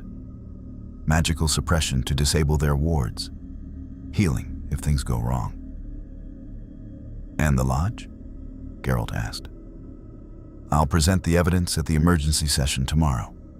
Force them to take action." Her smile was cold. "The church wants to play political games? They're about to learn that sorceresses invented politics." "What about Regis?" Blade asked. "Is he making progress on the serum?" "He's brilliant, focused, and working around the clock. But complex alchemy takes time. He estimates another 48 hours minimum before he has something viable." Yennefer's expression softened slightly. "How are you holding up?" Blade didn't lie. "The partial serum is helping, but I can feel it degrading. Maybe another day before I start losing control. 2 if I'm lucky. Then we work fast." Yennefer began drawing symbols in the air with her fingers, magic coalescing into geometric patterns. "The Draconid warehouse is most heavily defended. We start there. Kill the biggest threat first, work our way down the list." "When?" Blade asked. "Now. Before the church realizes what we found. Before they move the creatures or increase security." Yennefer's portal began forming. A tear in reality that made Blade's dimensional displacement feel like a gentle breeze. Are you ready to kill a dragon? Blade checked his weapons one final time. One magazine, one grenade, one sword, and a determination that had kept him alive for decades. I've killed worse. No, Yennefer said quietly, her violet eyes reflecting portal light. You really haven't, but you're about to. The portal stabilized, showing a warehouse district shrouded in darkness. Beyond it, caged and poisoned, a draconid waited. And beyond that, the church's carefully orchestrated coup hung in the balance. Blade stepped through the portal into his next battle. The continent was about to learn what happened when you turned monsters into weapons, and when someone who hunted monsters professionally decided to stop you. The portal deposited them on a rooftop overlooking the warehouse. Below, church guards patrolled with military precision, 20 visible, probably more inside. The building itself was massive, reinforced stone and iron built to contain something powerful and angry. The draconid is in the central chamber, Yennefer said, her voice barely audible. She hadn't come through the portal physically. This was a projection, her consciousness observing while her body remained safe. Caged in silver-reinforced steel, the poison has driven it completely mad. It's been ramaging against the bars for hours. Blade's enhanced hearing picked up the sound. Distant roaring, the screech of claws on metal, the grinding of chains. Whatever was down there was big, angry, and desperate. Guards? Geralt asked. 32 total. 12 outside, 20 inside, on 4 mages providing magical barriers and alarm systems. Yennefer's projection gestured, and glowing outlines appeared in Blade's vision. Positions marked, patrol routes highlighted. I can suppress the magical alarms for 10 minutes. After that, every mage in Vizima will know something's happening. 10 minutes to get in, kill a dragon, and get out, Blade said. Tight timeline. It's a draconid, not a true dragon, Geralt corrected. Still nearly impossible to kill, but slightly less so. Comforting. They split up, Geralt taking the east approach, Blade the west. The plan was simple. Eliminate the exterior guard silently, breach the building, kill the draconid before it could be released into Vizima, then extract via Yennefer's portal before reinforcements arrived. Simple plans usually went wrong. Blade dropped from the rooftop into shadows, moving with predatory silence. 2 guards stood at the west entrance, talking quietly. He could hear their conversation. Complaints about overtime, speculation about what was caged inside, uncertainty about the morality of their orders. Human, conflicted, just doing their jobs. Blade hesitated. In his world, this was clear-cut. Guards protecting vampires were complicit, legitimate targets. But these men were protecting something they probably didn't fully understand, following orders in a system that punished disobedience with execution. He made his decision. His enhanced speed closed the distance before they could react. Precise strikes, one to each throat, crushing windpipes without killing. They dropped, choking but alive. Blade dragged them into shadows. He cable-tied their hands with materials from his belt. West entrance clear, he whispered. Guards incapacitated, not killed. Trying to be merciful? Yennefer's projection asked. How quaint. Trying to minimize unnecessary death, Blade corrected. There's a difference. Geralt's voice came through the magical link Yennefer had established. East entrance clear. Same approach, down but not dead. Moving to breach point. They met at the main warehouse door. A massive iron portal locked and warded. Yennefer's magic shimmered across it, suppressing the defensive spells. Geralt picked the physical lock while Blade kept watch. "We're in," Geralt said. "Clock starts now." The interior was a nightmare of cages and corridors. Dozens of cells held monsters in various states of poisoned madness. Blade saw a werewolf tearing at its own flesh, a Leshen whose wooden body had begun rotting from the toxins, a griffin whose eyes wept blood, all of them suffering, all of them being turned into weapons. "Mercy killing," Blade said quietly. "We can't save them." "Agreed." Geralt's expression was grim. "But the Draconid first. It's the priority target." They moved deeper into the warehouse, eliminating guards as they went. Blade maintained his non-lethal approach when possible. Knockout strikes, pressure points, incapacitation. Geralt matched his restraint, using signs to put guards to sleep or compel them to walk away. But the interior guards were more alert, more professional. A patrol spotted them, and suddenly, stealth was over. "Intruders, sound the..." Blade's sword took the guard's weapon arm off at the elbow. The man screamed. His companion raised a crossbow, but Geralt's Ard blast sent him crashing into a wall hard enough to crack stone. Alarms began ringing, mundane bells, not magical ones. Yennefer's suppression was holding, but the warehouse was mobilizing. "Change of plans," Blade said. "We fight our way to the Draconid." They ran through corridors as guards converged. Blade's enhanced speed made him a blur, his sword finding gaps in armor with surgical precision. He was still trying not to kill, disarming strikes, incapacitating blows. But the guards weren't making it easy. A church mage appeared, hands crackling with fire. Blade's remaining UV grenade left his hand in a smooth throw. The mage caught it instinctively, looked down in confusion. Then the device detonated in a flash of ultraviolet light and concussive force. The mage screamed and dropped, blinded but alive. Blade kept moving. Geralt was in his element, signs and sword combining in deadly efficiency. Quen's shields deflected crossbow bolts, Ard blasts cleared corridors, Igni flames created barriers. The Witcher moved like he'd done this 1,000 times before, because he had. They reached the central chamber. The Draconid was everything Blade had feared and more. 15 feet of scaled muscle and rage, chained inside a cage that groaned with each impact. Its hide was deep crimson, marked with black veins where the poison had corrupted its flesh.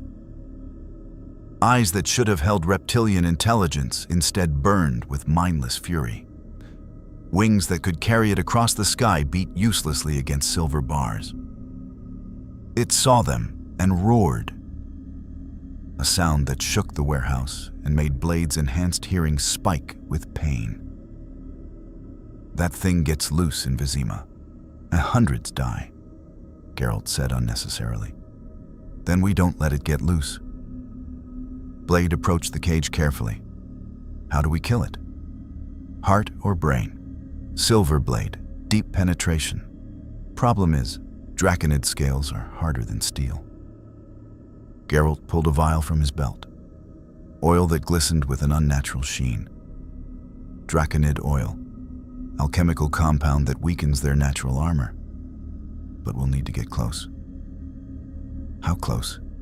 Close enough for it to bite us in half. The Draconid slammed against its cage again, and this time one of the silver bars bent. The poisoned creature was stronger than its restraints were designed for. "It's breaking free anyway," Blade observed. "We wait, it escapes on its own and kills us. We open the cage. We control when it happens." "That's insane. You have a better idea?" Geralt was quiet for a moment, and then he began applying the Draconid oil to his silver sword. "No, I really don't. Yennefer, we're going to need extraction ready immediately. This is about to get violent." "Already prepared," the sorceress's projection said. "The portal will open on your signal. Don't die before then." Regis would be disappointed. Blade checked his sword. Already silver, already deadly. The last of Vanna's serum was wearing off. He could feel the bloodthirst rising, the monster in him sensing combat and wanting to join. Not yet. Hold it together. Just a little longer. On 3, Geralt said, moving to the cage's lock mechanism. 1. The Draconid roared again, sensing freedom. 2. Blade's grip tightened on his sword. 3. Geralt's sign blast shattered the lock. The cage door exploded outward, and 15 feet of poisoned, enraged Draconid burst free. It moved faster than something that size should be capable of. Claws lashed out, each one capable of disemboweling. Blade rolled under the strike, came up inside the creature's reach, his sword finding the space between scales on its underbelly. The blade penetrated maybe 3 inches before hitting armor like tissue. Not enough. Not nearly enough. The Draconid's tail whipped around, caught Blade across the chest, sent him flying into a wall. Ribs cracked. His healing factor immediately began repairs, but the pain was spectacular. Geralt was there, his oil-coated blade finding purchase where blades hadn't. The Draconid screamed, an actual sound of pain, not just rage. Black blood sprayed from the wound. But wounded wasn't dead. The creature's jaws snapped closed inches from Geralt's head. Only the Witcher's enhanced reflexes saved him, throwing himself backward as teeth that could crush stone clacked together. Blade forced himself upright, ignoring protesting ribs. The bloodthirst was screaming now, demanding he feed, demanding he give in to the monster. He shoved it down through sheer will and attacked again. This time he aimed for the eyes, softer targets, vulnerable. His sword punched through the Draconid's left eye socket, penetrated deep into the skull. The creature thrashed wildly, its death throes destroying everything around it. Geralt's blade found the heart from below, angled up through weakened scales. The oil had done its work, making the impossible merely incredibly difficult. The Draconid crashed to the ground, twitched once, and died. Silence fell over the warehouse, broken only by their ragged breathing and the sound of reinforcements approaching. "Extract!" Geralt shouted. "Now!" Yennefer's portals snapped into existence. They dove through as crossbow bolts filled the space where they'd been standing. They tumbled out into Yennefer's townhouse, covered in Draconid blood and their own. The portal closed behind them, severing the connection. "One down," Blade said, forcing himself to his feet despite screaming injuries. 5 to go. "You're insane if you think we're doing that 5 more times tonight," Yennefer said. Her projection had been replaced by her physical presence, and she was already moving with medical supplies. "You're both injured, exhausted, and you just killed the most dangerous creature the Church had. Take the win." "The other monsters are still there," Blade argued. "Still going to be used against innocent people. And we'll deal with them, but intelligently." Yennefer forced him into a chair, began examining his injuries with skilled hands. 3 cracked ribs, severe bruising, possible internal bleeding. "Even with your healing factor, you need rest. I need to finish the mission. What you need is to not die before Regis finishes your serum." Yennefer's tone brooked no argument. The Draconid was the priority threat.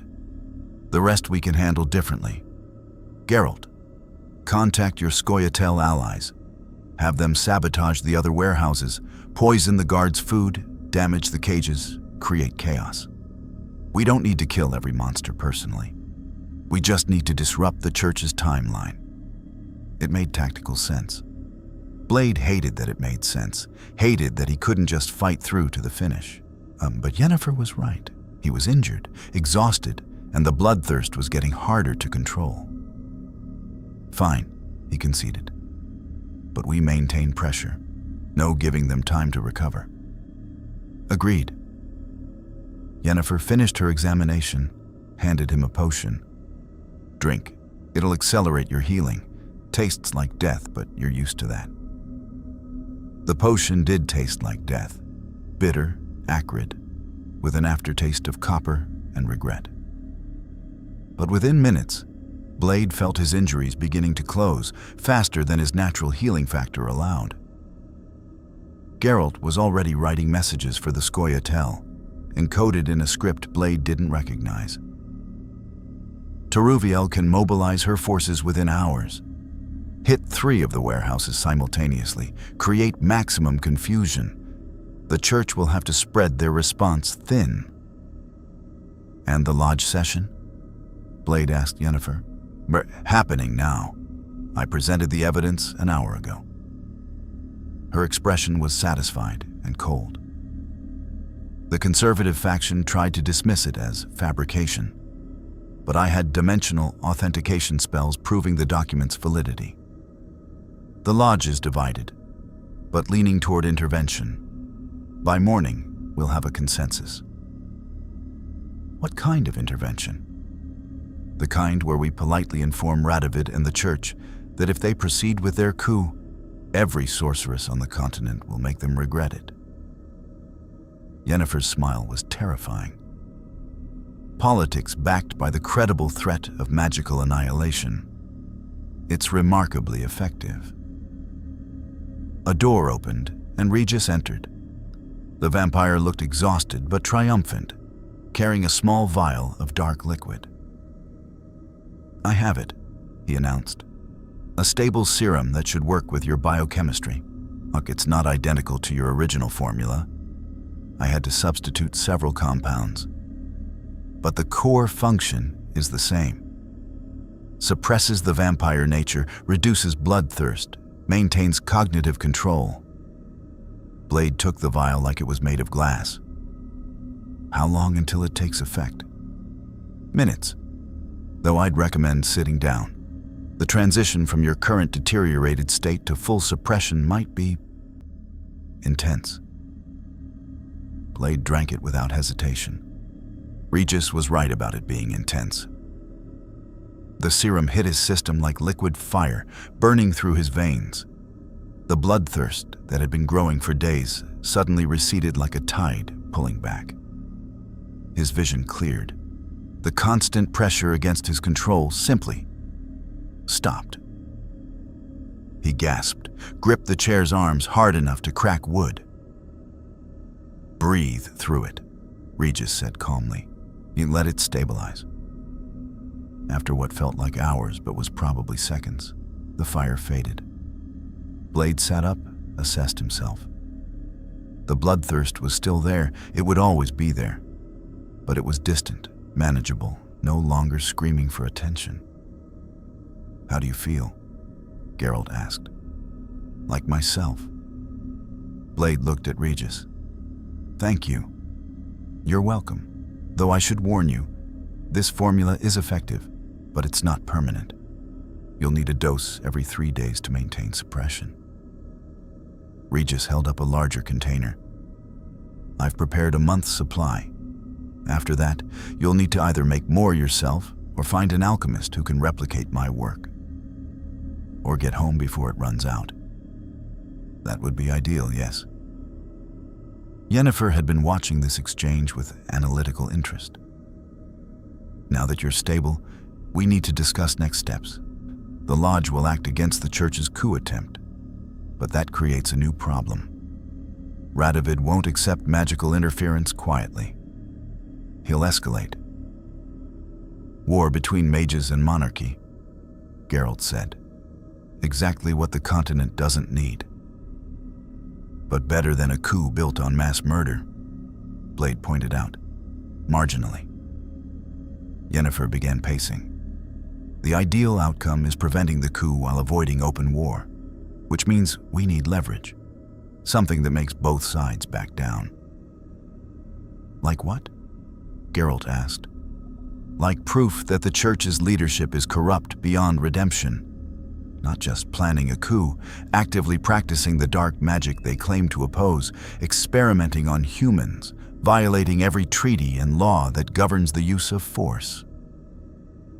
Yennefer's eyes gleamed. We have documents proving they weaponized monsters. Oh, we need documents proving they created human monsters. Blade remembered the mutated creature that had attacked them. 8 feet of corrupted muscle wearing church robes. That thing in the market, he said. It was wearing their symbol, branded into its chest. Human experimentation. If we can prove the church is turning people into monsters, it destroys their moral authority completely. Yennefer's mind was working through implications. No noble will support them. No commoner will trust them. They'll be finished politically. Where would they keep records of something like that? Geralt asked. Somewhere very secure, very secret. Yennefer pulled out a map of Vizima, pointed to a location outside the city walls.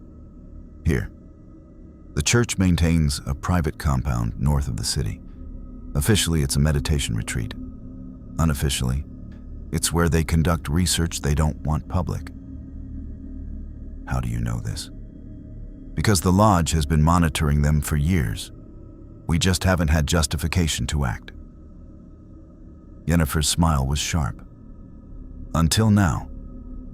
You 3 infiltrate the compound, find the evidence, bring it back. I'll make sure the Lodge and every noble house on the continent sees it. 3.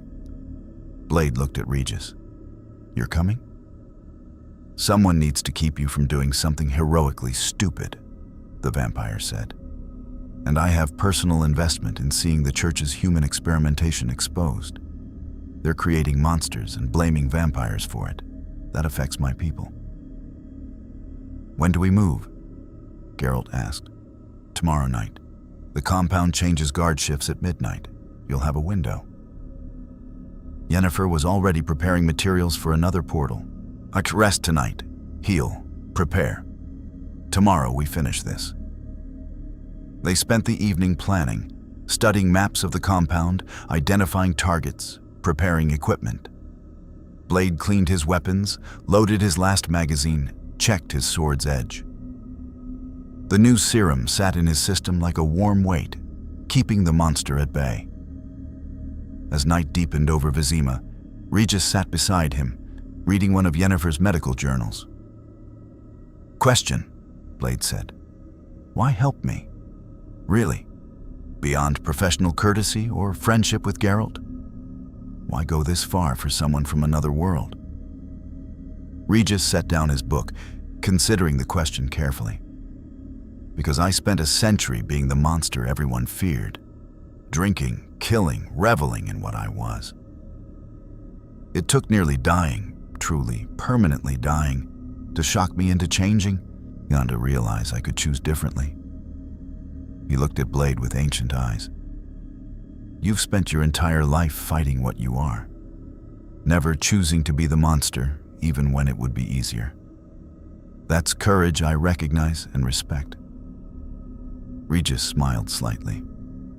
Also, the biochemistry is fascinating, but mostly the first thing. I'm not courageous, I'm just stubborn. Courage and stubbornness are often the same thing, viewed from different angles.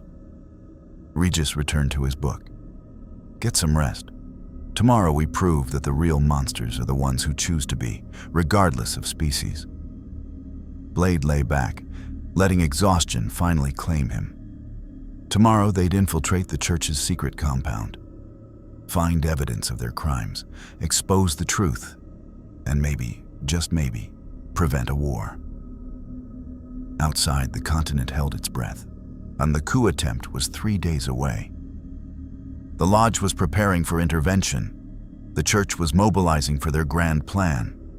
And 3 hunters, a witcher, a vampire, and a Daywalker from another world, were about to bring it all crashing down. The Multiverse had rules. They were about to teach the church what happened when you broke them. The church compound sat isolated in the hills north of Vizima. surrounded by walls that gleamed white even in moonlight. From their vantage point on a nearby ridge, Blade counted guard towers, patrol routes, and defensive positions with the clinical precision of someone who'd spent a lifetime planning impossible infiltrations. 12 guards visible, he reported quietly. Probably double that inside. Magic wards on the walls. I can see the shimmer. Standard defensive configuration, Geralt confirmed. But notice the windows. Barred, heavily reinforced. This isn't just keeping people out. It's keeping something in. Regis inhaled deeply, his enhanced senses analyzing scents on the wind. Blood, recent, and fear. The chemical signature is unmistakable. Whatever they're doing inside. Jack, people are suffering. They'd teleported to this location an hour ago via Yennefer's portal, which had deposited them outside the compound's detection range. The sorceress herself remained in Vizima, presenting evidence to the lodge while maintaining contact through magical communication. Her voice whispered in their minds now, carried by a spell Blade didn't fully understand. The guard shift changes in 10 minutes. That's your window? I can suppress their magical alarms for 15 minutes maximum. After that, you're on your own. Understood, Geralt responded. What about extraction? I'll open a portal at your location when you signal. But if you trigger a full alert, I may not be able to reach you through their countermeasures. Don't get caught. The connection faded. Blade checked his equipment one final time. Sword, his last magazine for the Glock, Regis's serum safely stored. The new formula had stabilized him completely, the bloodthirst a distant echo rather than a constant pressure. The main building has a basement level, Regis said, studying the compound through a spyglass. See how the foundation extends deeper than the visible structure suggests? That's where they'd keep anything truly secret. Human experimentation wouldn't happen in plain sight, Blade agreed. We need to get below ground. There. Geralt pointed to a service entrance on the compound's eastern side. Guards are lighter there. They're focused on the main gate. We breach there, make our way to the basement, find the evidence, extract. Simple plans, Blade observed. Always go wrong, Geralt finished. I know, but we're short on options and time. They moved when the guard shift changed, using the brief confusion of rotation to approach unseen. Blade's enhanced stealth and Regis's supernatural grace made them nearly invisible. Even Geralt, weighted down by Witcher armor, moved like a ghost through the darkness. The service entrance was locked but unguarded, a security oversight that immediately made Blade suspicious. No professional operation left entry points completely unwatched. Either the church was overconfident, or this was deliberate. Trap, he whispered.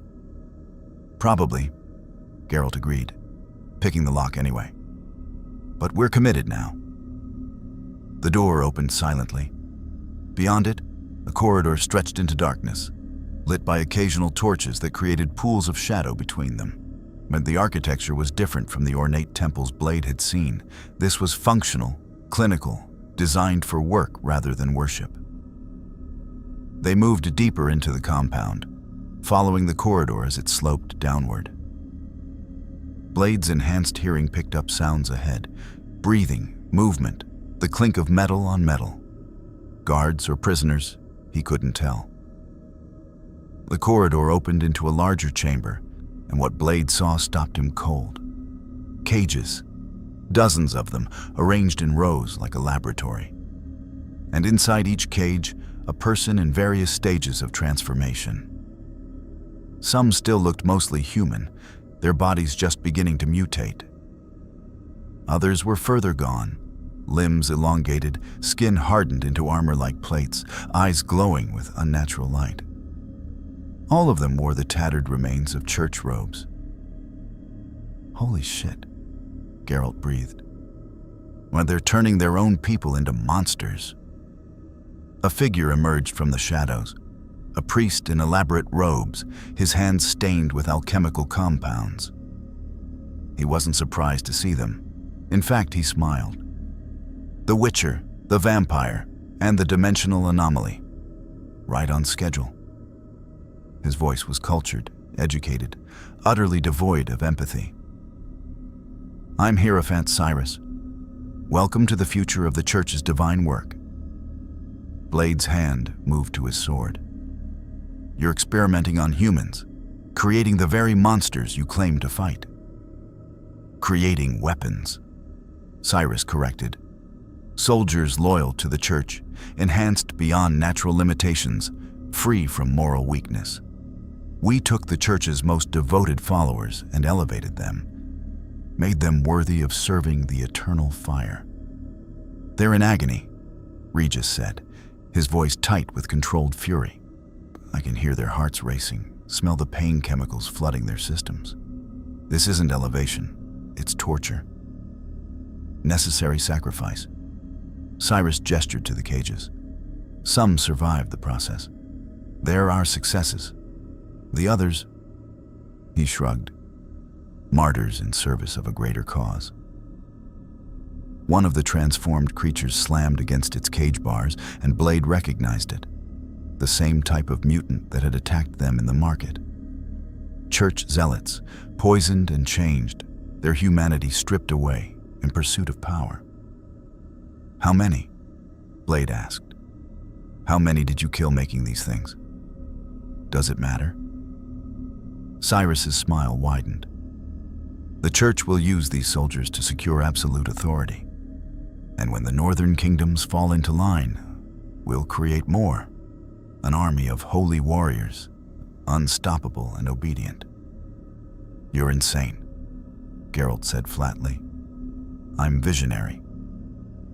Cyrus pulled a lever, and alarms began screaming throughout the compound. And you're trapped. Did you really think we didn't know you were coming? The Lodge's agents have been watching you for days. We let you infiltrate, let you find this place. Because now, instead of just rumors, we have proof of your crimes. Guards poured into the chamber, dozens of them, heavily armed and coordinated. More concerning were the mages who appeared, hands crackling with gathered power. Your crimes? Blade asked, even as he drew his sword.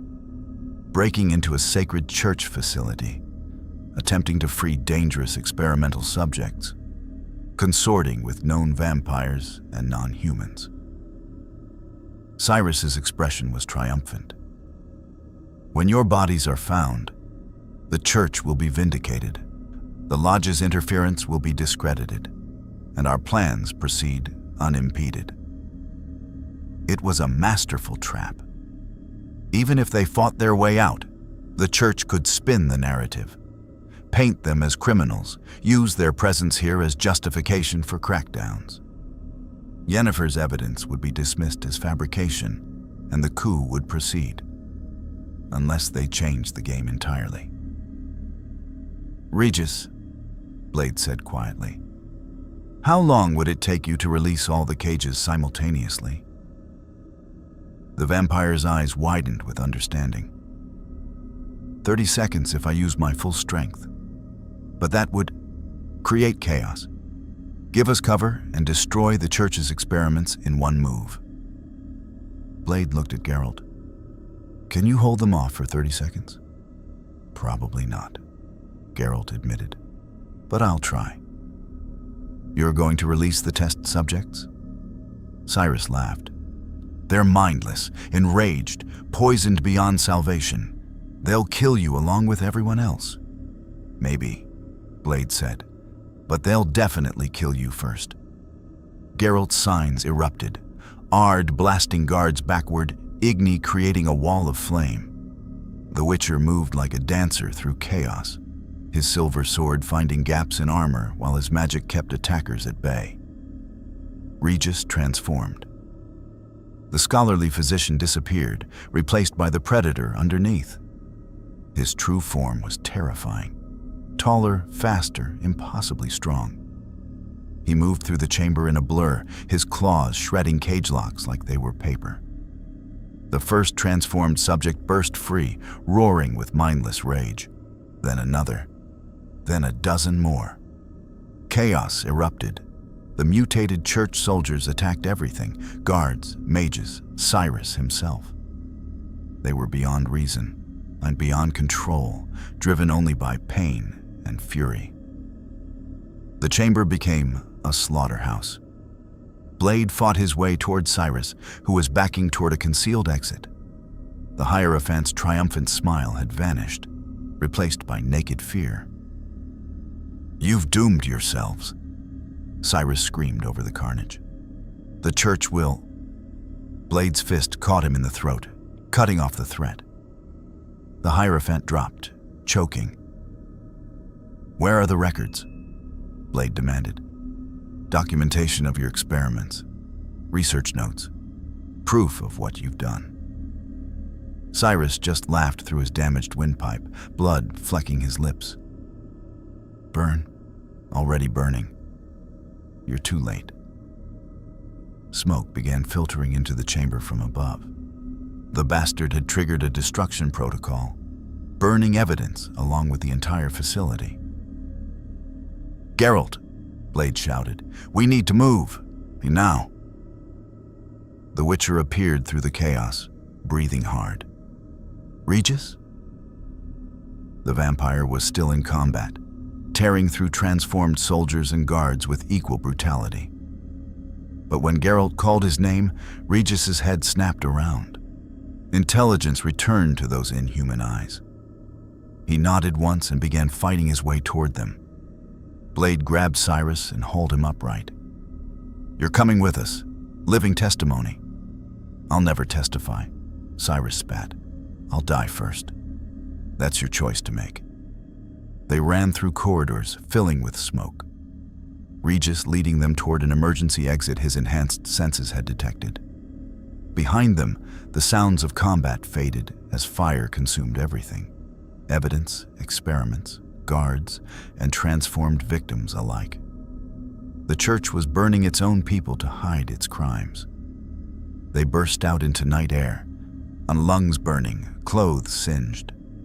Blade still had Cyrus, who'd stopped struggling and simply stared at the burning compound with something like satisfaction. "I have you."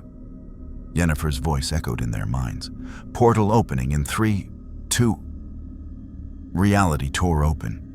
They dove through as the compound exploded behind them, a massive detonation that sent flames hundreds of feet into the air, destroying evidence, killing witnesses, erasing everything. They tumbled out into Yennefer's townhouse. The sorceress took one look at them, burned, bloody, carrying a half-dead Hierophant, and her expression went cold. "Tell me you got something," she said. "Tell me this wasn't for nothing." Blade threw Cyrus to the floor. "We got him. Hierophant in charge of human experimentation. He'll talk or he'll hang. Either way, we have testimony." "He already said he won't testify," Geralt pointed out. "He will," Regis said quietly. The vampire had returned to his human form, though his clothes were shredded and his eyes still held traces of predatory gleam. "Because I can smell the cancer in his lungs. He's dying anyway. 6 months, maybe less. And I'm the only alchemist on the continent skilled enough to ease his suffering." He crouched beside Cyrus, his voice taking on a physician's gentle tone, even as he delivered an ultimatum. "Testify honestly about the church's crimes, and I'll make your remaining time comfortable, pain-free. Die with whatever dignity you have left." Regis's smile was terrible. "Or refuse, and I'll ensure every remaining day is agony. Your choice." Cyrus stared at the vampire, and something broke behind his eyes, and the zealot's certainty crumbled, replaced by the fear of a dying man facing his mortality. I'll talk," he whispered. "Just, please, No more pain. Good choice. Regis straightened, his healer persona reasserting itself. Yennefer, we'll need somewhere secure to keep him. And I'll need medical supplies. His condition is deteriorating rapidly. Yennefer was already moving, opening portals, sending magical communications. Within minutes, Lodge operatives arrived to take custody of Cyrus. Healers came to treat their injuries. And messages began flowing across the continent, to nobility, to military leaders, to anyone who needed to know that the church's coup attempt had been exposed.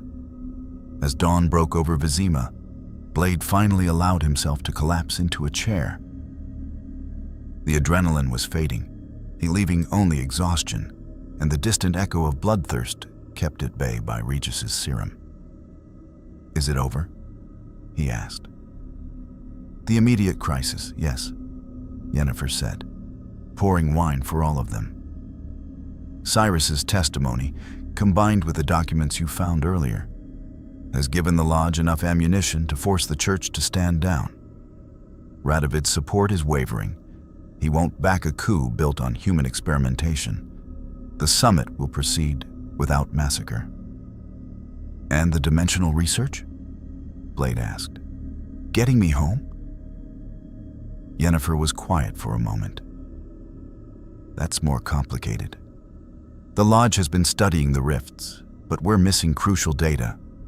We need to understand exactly how you crossed over, the mechanism, the energy signature, the dimensional coordinates. So I'm stuck here. For now." Yennefer met his eyes. "But I'm not giving up, and neither is the Lodge. You're proof that cross-sphere travel is possible.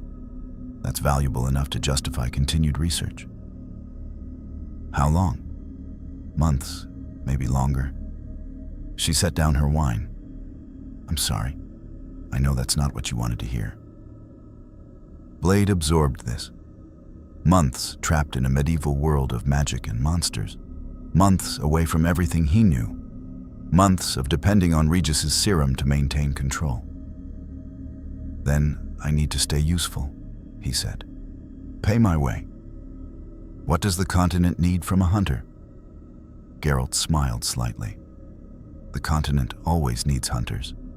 Monsters don't stop being dangerous just because political crises resolve. You could join me, learn the trade, take contracts, make coin. Witchers work alone usually, but..." He shrugged. "Exceptions can be made." "And I could use an assistant," Regis offered. "Someone with your unique biochemistry would be invaluable in advancing alchemical research. Plus, working together makes monitoring your serum needs easier." "Both of you are trying to recruit him," Yennefer observed with amusement. "How touching." "We're trying to help him survive," Geralt corrected. "There's a difference." They talked through the morning, planning futures and possibilities. The Church's coup had been stopped, but the political fallout would reshape the northern kingdoms for years. The Lodge would consolidate power. Radovid would look for new alliances. The non-human communities would face continued persecution despite this temporary victory. Nothing was truly resolved. Just postponed, redirected, transformed into different problems.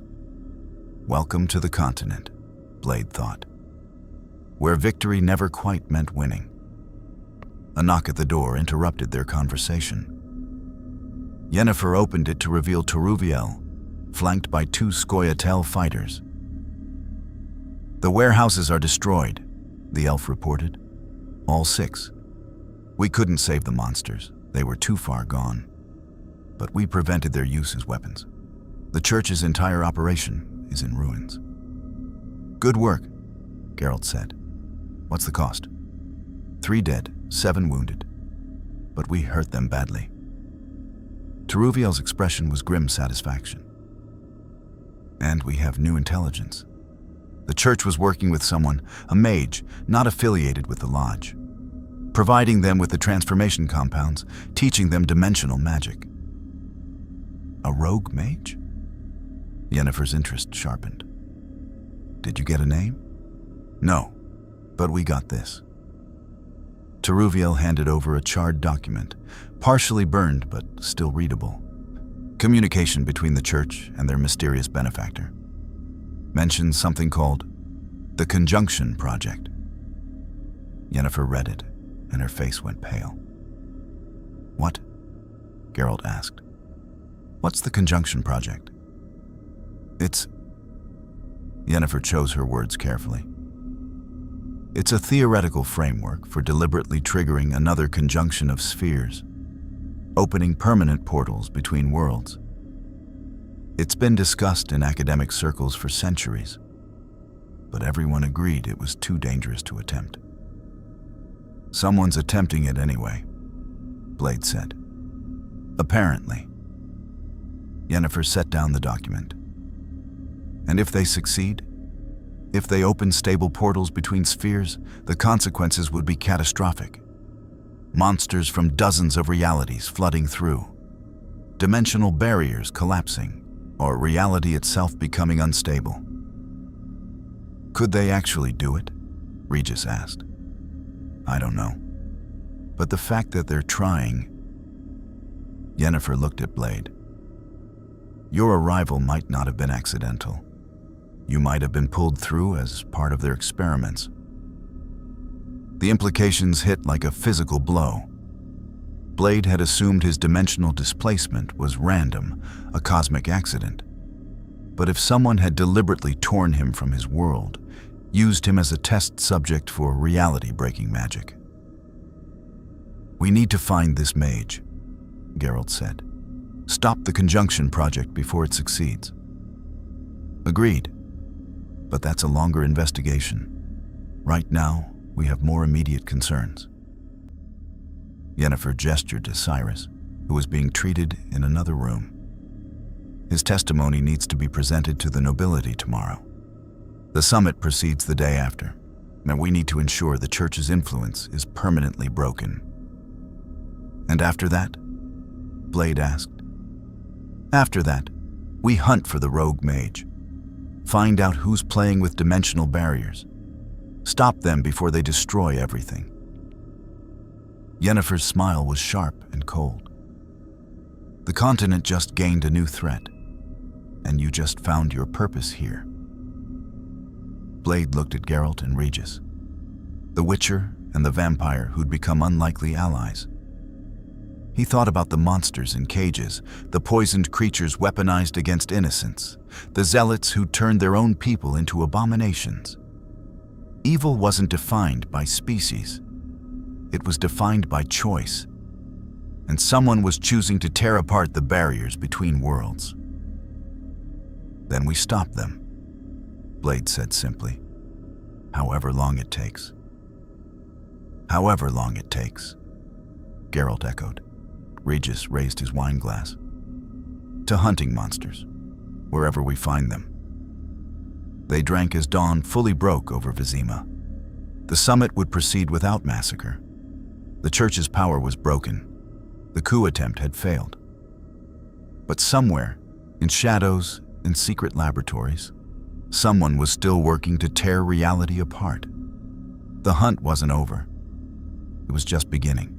The royal summit proceeded 3 days later under heavy guard and lodge supervision. Cyrus's testimony, delivered from a sickbed with Regis providing pain management, shattered the church's credibility completely.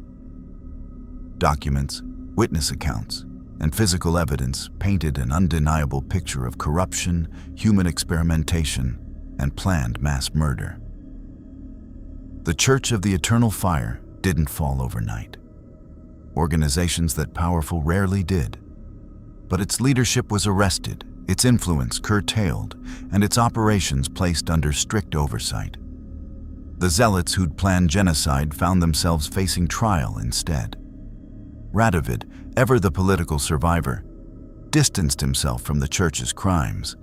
He'd been deceived, he claimed, for manipulated by zealots who perverted holy mission into criminal enterprise. The lodge let him maintain that fiction, for now. But everyone knew the king's influence had been permanently diminished. For the non-human communities, it was a partial victory. The immediate threat was gone, but the underlying prejudice remained. The Scoia'tael returned to their forests, watching and waiting. Toruviel sent word through intermediaries. If you need us again, you know how to find us. Blade spent the following weeks learning the continent. Geralt taught him about monsters, how to identify them, track them, kill them efficiently. Regis refined the serum formula, reducing side effects and extending time between doses. Yennefer's researchers studied his dimensional signature, searching for the key that would send him home. But home felt increasingly abstract. The New York he'd left existed in a different reality, potentially unreachable. And here, in this medieval world of magic and monsters, he'd found something unexpected: purpose without simplicity. In his old life, the mission was clear. Vampires were evil, humans were victims. Kill the former, protect the latter. Binary, absolute. Here, nothing was binary. Vampires could be physicians, humans could be monsters. Evil was a choice, not a species designation. It was harder, more complicated, infinitely more frustrating, but also more honest. 3 months after the summit, Blade stood on a Kaer Morhen battlement beside Geralt, watching the sun set over mountains that had never seen a skyscraper. Like the Witcher fortress had become a temporary base of operations, while they investigated leads on the rogue Mage and the Conjunction project. Any regrets? Geralt asked. About staying? I didn't choose to stay. I'm stranded. That's not what I asked. Blade considered the question honestly.